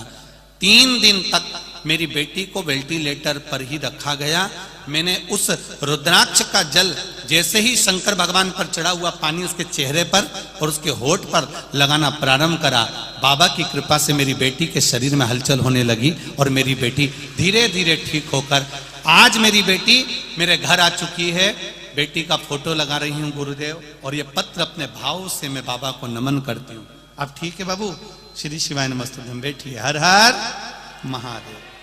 शिव कृपा इसी को कहते हैं, शंकर की उदारता इसी को कहते हैं, शिव तत्व। क्या देगा वो?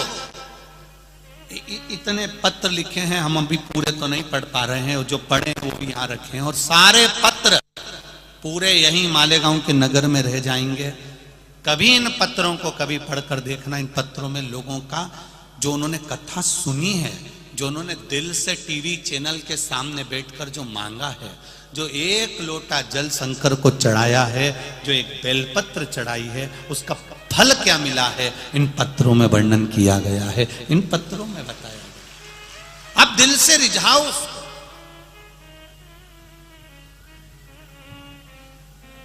और मालेगांव की इस धरा को भी कह रहा हूं, दिल से सुनो, शरीर से कथा नहीं सुनना है, हमको हृदय से सुनो।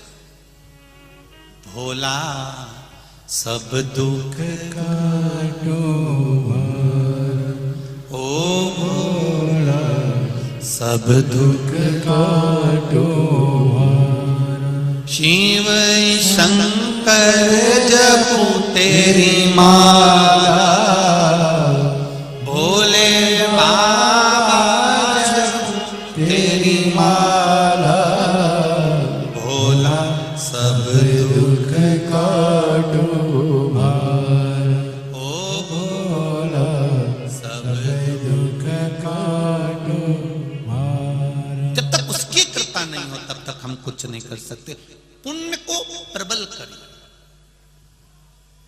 देवराज नामक का ब्राह्मण अपने श्रेष्ठ कर्म से वंचित था, पर उसकी मां शंकर के मंदिर जाती थी, भगवान शिव को 1 लोटा जल समर्पित करती थी, दिल से भगवान को रिझाती थी। अब एक पत्र जरा देखिएगा, हमको भी आश्चर्य इस पत्र पर। जरा देखिए, इस पत्र को देखिए, शायद जिंदगी में ऐसा पत्र कभी नहीं आया होगा।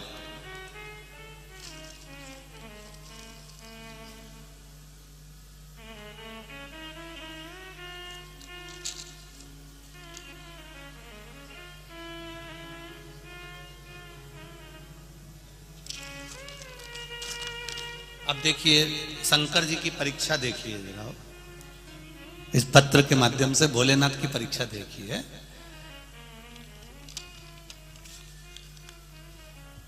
मेरा नाम मधुकर वामन पाटिल, उम्र है 70 साल।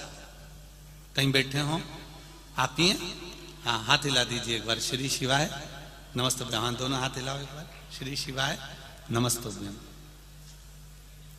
फिर से एक बार हाथ हिला दीजिए। हाँ, दोनों हाथ बड़े भाव से, आनंद से। आपके चेहरे का प्रसन्नता बता रहा है कि बाबा ने बहुत कुछ दे दिया। 70 वर्ष की आयु में भी आकर दे दिया। एक बार दोनों हाथ हिलाकर हर हर महादेव। गुरुदेव, शिव के कितना बखान करूं मैं, वर्णन नहीं कर सकता। मेरा नाम मधुकर वामन पाटिल है, उम्र 70 साल है। पहली बार ऐसा पत्र आया है, इसलिए दिल से मैं पत्र लिखने वाले पाटिल जी आपको नमन करता हूं। पहली बार ऐसा पत्र आपने भेजा। पाटिल, उम्र 70 साल, धरण गांव जलगांव महाराष्ट्र का रहने वाला हूं। मैं सरकारी नौकरी में पटवारी के पद पर था। अब मैं रिटायर्ड हो चुका हूं। मेरी नौकरी में पदोन्नति नहीं थी। मैंने 2021 में जिला अधिकारी कलेक्टर कार्यालय में एक एप्लीकेशन दायर कर दी। गुरुदेव, वो एप्लीकेशन मेरे महादेव के बल पर दायर करी कि मैंने इतनी लंबी नौकरी करी पर मेरा प्रमोशन नहीं हुआ। मैंने जनवरी 2021 से उस नौकरी के लिए कि मैंने इतने साल नौकरी करी, सबका पदभार बढ़ा, सबकी प्रमोशन हुई, पर मेरी प्रमोशन नहीं हुई और मैं रिटायर हो गया। मैंने जो नौकरी करी है उसके कुछ समय के लिए मुझे भी प्रमोशन दिया जाए। मैं रिटायर हो चुका था, उसके बाद मैंने ये अप्लाई करा। और हमारे घर में आस्था चैनल पर आपकी कथा चलती थी, उस शंकर पर विश्वास कर कर मैंने ये एप्लीकेशन लिख दी और मैंने वो कलेक्टर कार्यालय में दे दी। पत्नी से कहा तू भी चल, मैं भी चलूं, और 1 लोटा जल शिव जी को चढ़ा। अब देखें भोलेनाथ क्या करते हैं। अब तो अपन रिटायर हो गए। अब देखें कि वो रिटायरमेंट होने के बाद भी प्रमोशन देता है कि नहीं देता, ये देखना है। बाबा शिव की महिमा का क्या वर्णन करूं गुरुदेव। 1 लोटा जल ने ऐसा कर दिया। अगस्त 2022 में मेरी बढ़ोतरी का लेटर आ गया और मुझे 9 साल पहले से बढ़ोतरी का उसका रुपया प्राप्त होगा। और बाबा की कृपा से लगभग मुझे 9 लाख से लेकर 10 लाख रुपए गवर्नमेंट देगी। उसने लिखा ये शिव है। पाटिल जी धन्यवाद, बैठिए। हर हर महादेव, प्रणाम करते हैं। इसको कहते शिव भक्ति, शंकर पर विश्वास। पाटिल जी ने अपनी धर्मपत्नी से कहा सियोर वाला महाराज इतना चिल्ला चिल्ला के कहता 1 लोटा जल सारी समस्या का है। अब देखें, समस्या भी भारी है और जल भी भारी है। शिव और बाबा ने सुना। इतने समय के बाद में अगस्त 2022 में शिव पुराण मालेगांव में होने से पहले ही मेरे भोलेनाथ ने महाराष्ट्र में आने से पहले ही बाबा ने सोचा था ये लेटर लिखेगा, हर कुछ लिख देगा, इसलिए पहले इसका काम कर दो। इसका कोई बात। जब ये सरकार को लेटर लिख सकता है तो सियोर वाला महाराज तुझे भी लिख सकता है। इसलिए देव महादेव है, ये शिव है, ये शंकर। अकाल मृत्यु वो मरे जो काम करे, चंडाल का काल उसका क्या बिगाड़े जो भक्त हो महाकाल का।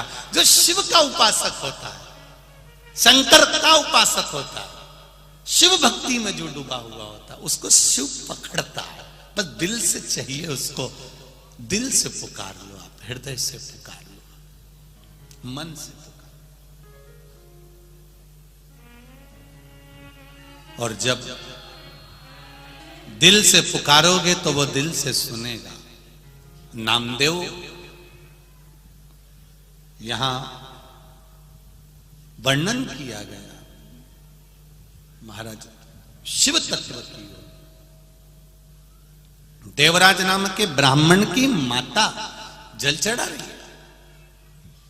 देवराज नाम का ब्राह्मण जो कर्म से वंचित रह गया, ब्राह्मण कुल में जन्म लेने के बाद भी अगर हम ब्राह्मण कर्म नहीं कर पाए, भगवान का भजन नहीं कर पाए, ये जरूरी नहीं है कि आप ब्राह्मण होकर वेद और शास्त्र पढ़िए, ये जरूरी नहीं है कि आप ब्राह्मण होकर किसी मंदिर की सेवा करिए। ब्राह्मण होने के बाद एक कर्म जरूर करिए कि गायत्री की उपासना करिए, शिव नाम की उपासना करिए, राम नाम, कृष्ण नाम, जो तुम्हारा अधिष्ठात्र देव है, जिसको तुम भज सकते हो, जिसका तुम स्मरण कर सकते हो, उसका भजन करिए।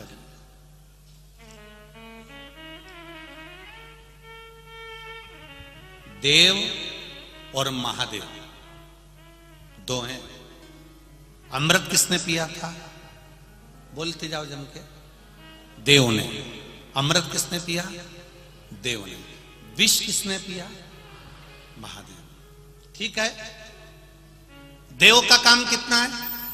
जैसे पवन देव, पवन देव का काम कितना है? पवन चलाना। जल देव, जल देव का काम कितना है? जल बरसाना। अन्न देव, अन्न देव का काम है अन्न प्रदान। 33 कोटि देवी देवताओं को देव कहा गया है और केवल एक देव ऐसे हैं जिनको महादेव कहा गया है। देव एक क्षेत्र तक सीमित रह सकते हैं, एक जगह तक सीमित रह सकते हैं, एक स्थान तक सीमित रह सकते हैं। देव इंद्र सिंहासन तक सीमित हैं, पवन देव पवन के भाव तक सीमित हैं, जल देव जल के भाव तक सीमित हैं, अग्नि देव अग्नि के भाव तक सीमित हैं, चंद्र देव चंद्र के भाव तक सीमित हैं, सूर्य देव सूर्य के भाव तक सीमित हैं। भगवान जितने देव हैं उनकी एक सीमा है कि ये यहां तक रहेंगे, पर केवल एक महादेव ऐसे हैं जिनकी कोई सीमा नहीं है। जिसने पुकारा महादेव वहां पहुंच जाते हैं। जो दिल से पुकारता है महादेव वहां पहुंच जाते हैं। जिनकी एक सीमा बनी हुई है, जिनकी एक परिधि बनी हुई है। अब पवन देव जल बरसा सकते हैं क्या? जम के बोलो जरा। नहीं, पवन देव का काम है पवन चलाना, जल देव का काम है जल चलाना, जल बरसाना।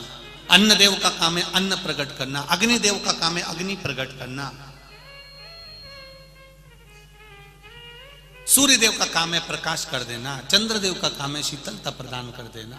ये सब अपना अपना कर्म कर रहे हैं। सारे देव अपना अपना कर्म करते हैं। केवल एक महादेव ऐसे हैं जिनके ऊपर कोई परिधि नहीं है, जिनके ऊपर कोई क्वांटिटी नहीं है, जिनका कोई स्थान ऐसा नहीं कि महादेव यहाँ नहीं जा सकते। महादेव के लिए सब खुला हुआ है, चाहे वो देवलोक हो, चाहे पताल लोक हो, चाहे गंधर्व लोक हो, चाहे तलातल हो, नागलोक, पितृलोक, रसातल, जितने भी लोक हैं महादेव के लिए सब खुले हैं। इसलिए केवल हम शंकर भगवान पे जड़ क्यों चढ़ाते हैं? गणेश जी एक जगह तक जा सकते हैं, पार्वती मैया एक जगह तक जा सकती है, षडानंद कार्तिकेय जी एक जगह तक जा सकते हैं, सारे देवता एक जगह तक जा सकते हैं। पर महादेव एक ऐसे हैं जो जन्म से लेकर मां के गर्भ से लेकर मृत्यु तक और मृत्यु होने के बाद भी जो जीवात्मा है उस जीवात्मा को अंत क्षण तक मेरा महादेव निभा कर जाता है। केवल एक अकाल मृत्यु वो मरे जो काम करे चंडाल का, और काल उसका क्या बिगाड़े जो भक्त हो महाकाल का। मेरे महादेव की कोई परिधि नहीं, कोई क्षेत्र नहीं, कोई स्थान नहीं।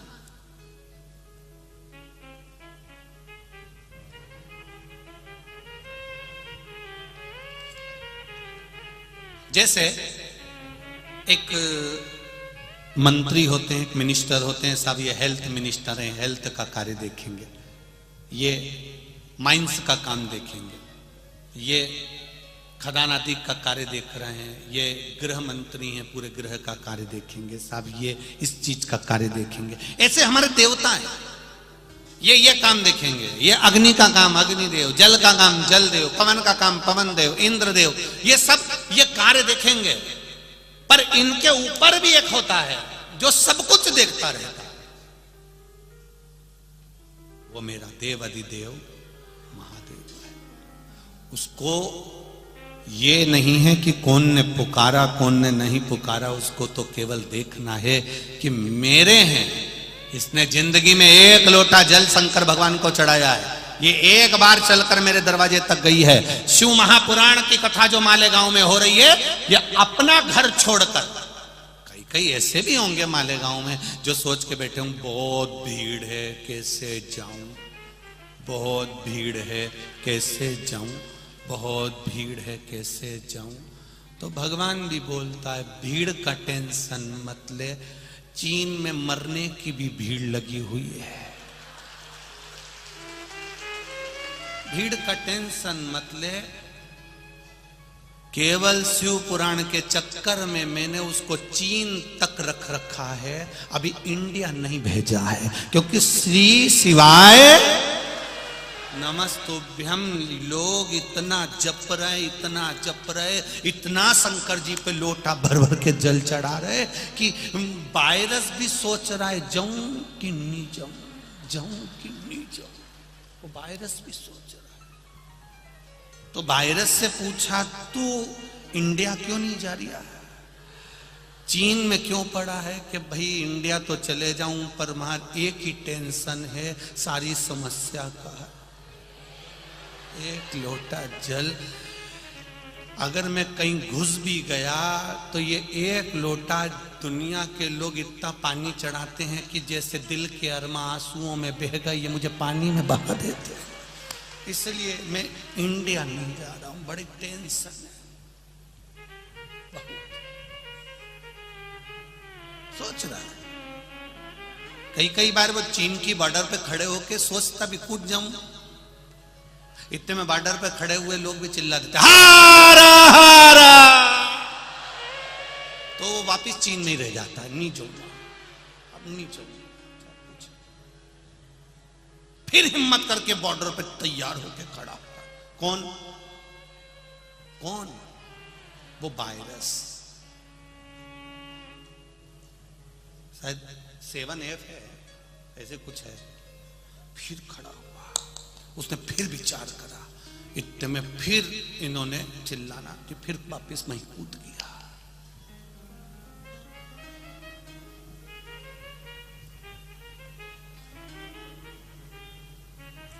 कितना सोचा होगा मेरे जगत गुरु शंकराचार्य जी ने, शिव के परम उपासक मेरे जगत गुरु शंकराचार्य, कितना सोचा होगा जो भारत की चारों तरफ 4 जगह पर 4 शंकर भगवान को विराजमान कर दिया, 4 जगह के 4 शंकराचार्य को विराजमान कर दिया, 4 जगह पर मेरे देवाधिदेव महादेव को विराजमान कर दिया।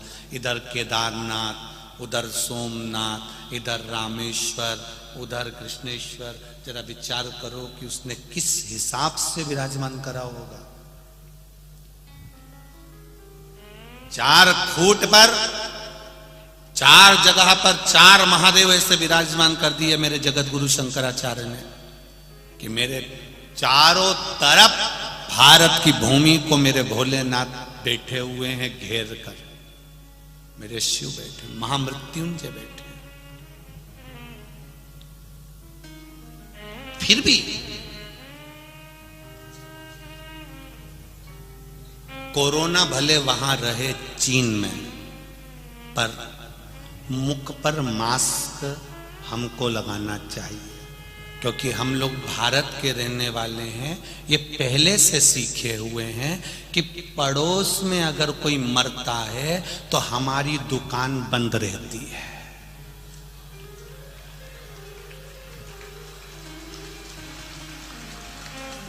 बोलो सही है कि गलत? अरे बोलो तो मालेगांव वालों, पड़ोस में अगर कोई मरता है तो हमारी दुकान बंद रहती है। हम भारत के लोगों ने ये सोच के रखा है, इसलिए चीन में वायरस है तब तक अपन भी मुंह पे मास्क रखो, अपनी दुकान बंद रखो, जरूरी है, बहुत जरूरी।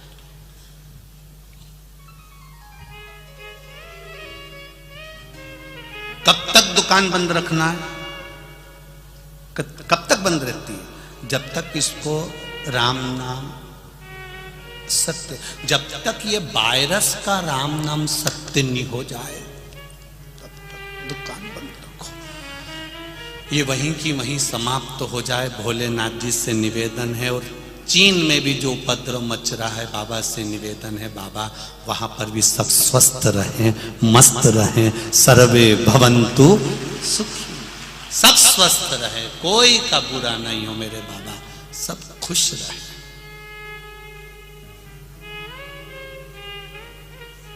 है तुम्हारे यहां है मास्क वगैरह है? अरे बोलो तो।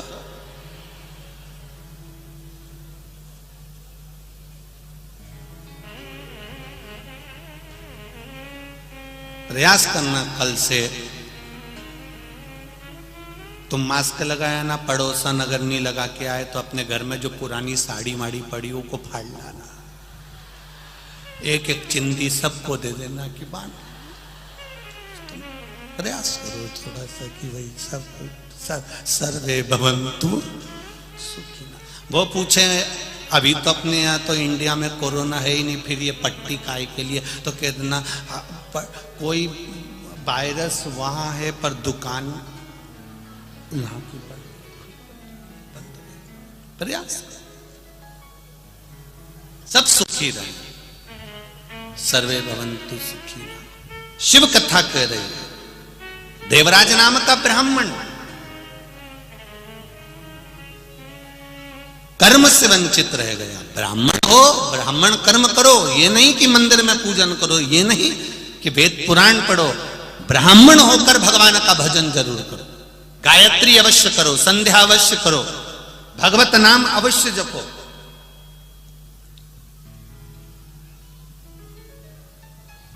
क्या मिलेगा उससे? कहा इस आत्मा का कल्याण होगा। शरीर के कल्याण की बात हम करें ना करें, पर आत्मा के कल्याण की बात जरूर करें महाराज, जरूर करें। पुण्य ये तुम जो कथा सुन रहे हो, ये बासी पुण्य का फल है, जिसको हमारे यहां पर संचित पुण्य कहा गया। और जो तुम इस शरीर के द्वारा, आत्मा के द्वारा आज करोगे, ये अर्जित पुण्य कहलाता है। एक होता है ताजा पुण्य, एक होता है बासी पुण्य। ताजा पुण्य किसको कहते हैं? जो तुमने अभी करा, अच्छा करा, भजन करा, कीर्तन करा, मंत्र जाप करा, नाम जाप करा, किसी भूखे को भोजन कराया, किसी प्यासे को पानी पिलाया, कोई परमार्थ का काम अगर आपने करा, तो ये ताजा पुण्य। और इसको कहते हैं अर्जित पुण्य। ताजा पुण्य मतलब अर्जित करा हुआ, अभी की अभी ताजा पुण्य। और संचित पुण्य जो पुराना है।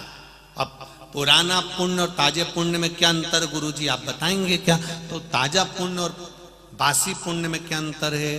तो बासी पुण्य जो पूर्व में तुमने करा, उस पुण्य के फल से तुम कथा में आकर बैठ गए, ये बासी पुण्य का फल मिला, पूर्व का। संचित पुण्य का फल मिला जो पूर्व में कर आए थे, आज कथा में आकर बैठ गए। अब ताजे पुण्य का क्या फल है, अर्जित पुण्य का क्या फल है? तो ताजे पुण्य का फल ये है, बासी पुण्य पूर्व का करा हुआ, पहले का करा हुआ तुमको शिव महापुराण तक लेकर आ गया, बिठा दिया। अब अर्जित पुण्य, ताजा पुण्य तुम्हारे हाथ में है कि तुम बैठकर भगवान का भजन करो, मंत्र जाप करो, कृष्ण नाम, शिव नाम, विठ्ठल नाम, हरि नाम जपो, शिव नाम जपो। ये अर्जित पुण्य है आज का।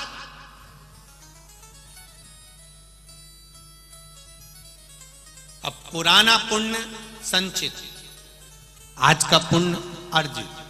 आज के पुण्य को हमें बढ़ाना। 10,000 रुपए तुम्हारी जेब में रखे हैं, तुमने उसको खर्च करते गए, 500 का ये सामान ले लिया, 500 का वो ले लिया, 500 का वो ले लिया, 500 का। यहाँ पर जितने लोग आए, रात को रुकने वाले जो रात्रि में रुकेंगे यहाँ पर, हमें तो कल भी सूचना मिली कि यहाँ बहुत लोग रात्रि को आ गए, बहुत लोग रुके हुए। तो जो आए होंगे वो 100-200 रुपए तो लेके आए होंगे, लाए होंगे 200-500 रुपया लाए होंगे। अब 500 रुपए उन्होंने जेब में रखा, मालूम पड़े कुछ सामान की जरूरत पड़ी, उनने ले लिया, तो 10 रुपए उसमें चलेगा, 30 रुपए उसमें चलेगा, 40 रुपए उसमें चलेगा, 500 रुपए उनका समाप्त हो गया। लेके आए थे। अब इन्होंने यहां पर सोचा कि चलो थोड़ा बहुत कुछ क्रम कर लें, दुकान डाल लें, कोई ऐसा काम कर लें कि थोड़ी कमाई हो जाए। तो लाया था 500, इकट्ठा करा 10,000। अब वो 10,000 इन्होंने इकट्ठा करा, ये इनका अर्जित है। और लेकर आया था वो संचित है, 500 लाया था, खर्च करना, खर्च इकट्ठा करो अपने पुण्य को। पूर्व का पुण्य प्रबल हुआ। तब मालेगांव में ये पावन शिव महापुराण की कथा हो रही है, पूर्व के फल से हो रही है। और आज हम बैठकर भगवान का भजन करें, आज हम बैठकर भगवत नाम कीर्तन करें, शिव नाम को जपें, भगवान के नाम को जपें, ये हम अर्जित करें, अब पुण्य को अर्जित करें कि ये हमारा पुण्य हमारे साथ में रहे। देवराज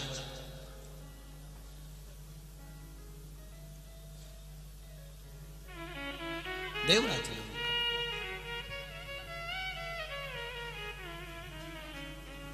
शरीर में तपन हुई, शिव मंदिर में चला गया, शंकर भगवान के मंदिर में जाकर बैठा। कोई ब्राह्मण जन, कोई संत जन, कोई गुरु जन प्रवचन में लगे हुए थे, शिव कथा कर रहे थे। शिव कथा में पहुंच जाना एक अलग बात है, शिव कथा में पहुंच जाना अलग बात है, और शिव कथा में पहुंचकर शिव की कथा में गुम हो जाना, शंकर की कथा में डूब जाना एक अलग बात। पहले भी कथा में कहा, आज फिर कहते हैं, पानी में डूबोगे तो मर जाओगे, और शिव महापुराण में डूबोगे तो तर जाओगे, ये निश्चित है।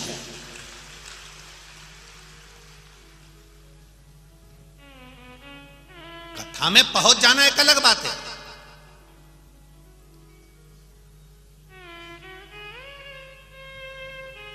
पहुंच गए। अब कथा में पहुंच जाना अलग बात है, पर कथा में पहुंचने के बाद में अपने चित्त को, अपने मन को, अपनी वृत्ति को भगवान में लगा लेना एक अलग बात है।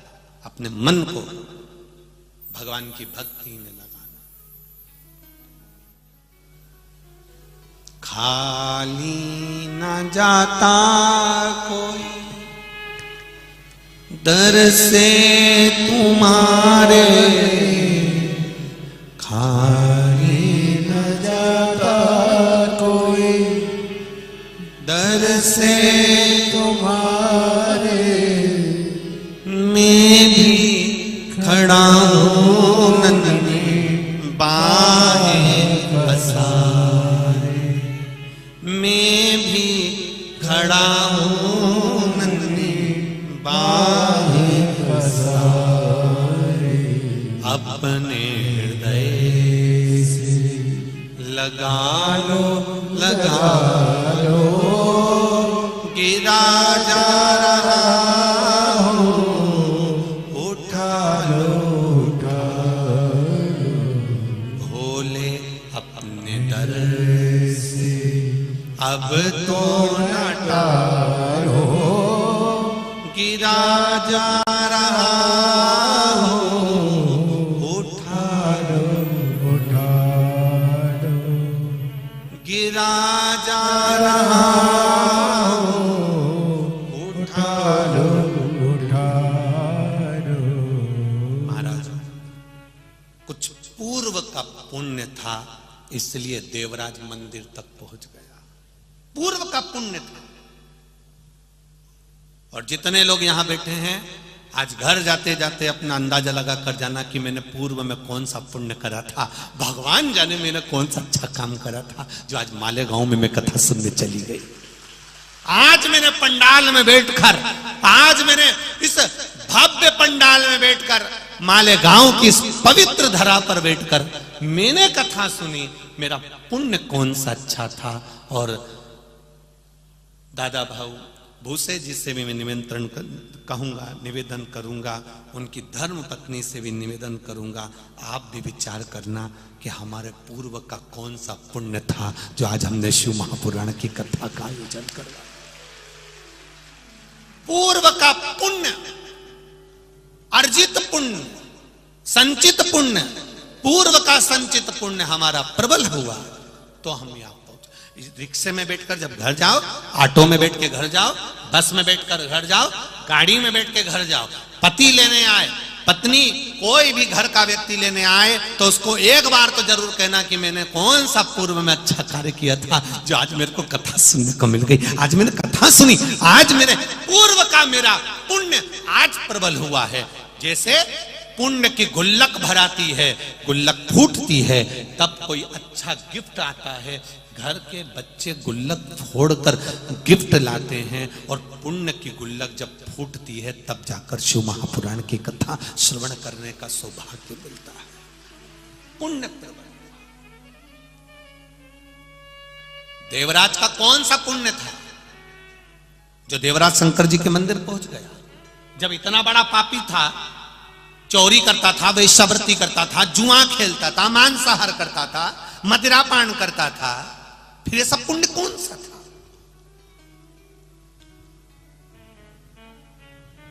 पुण्य कौन सा? और केवल ये देवराज की कथा नहीं करे ये शिवपुराण की, ये कथा हमारे सम्मुख में एक बहुत सुंदर एक संवाद आता है। एक ऋषि, एक साधु, एक संत अपनी कुटिया में बैठे थे झोपड़े में। एक नव युवक लड़का, युवान बेटा रात्रि के समय पर वो झोपड़े में आ गया।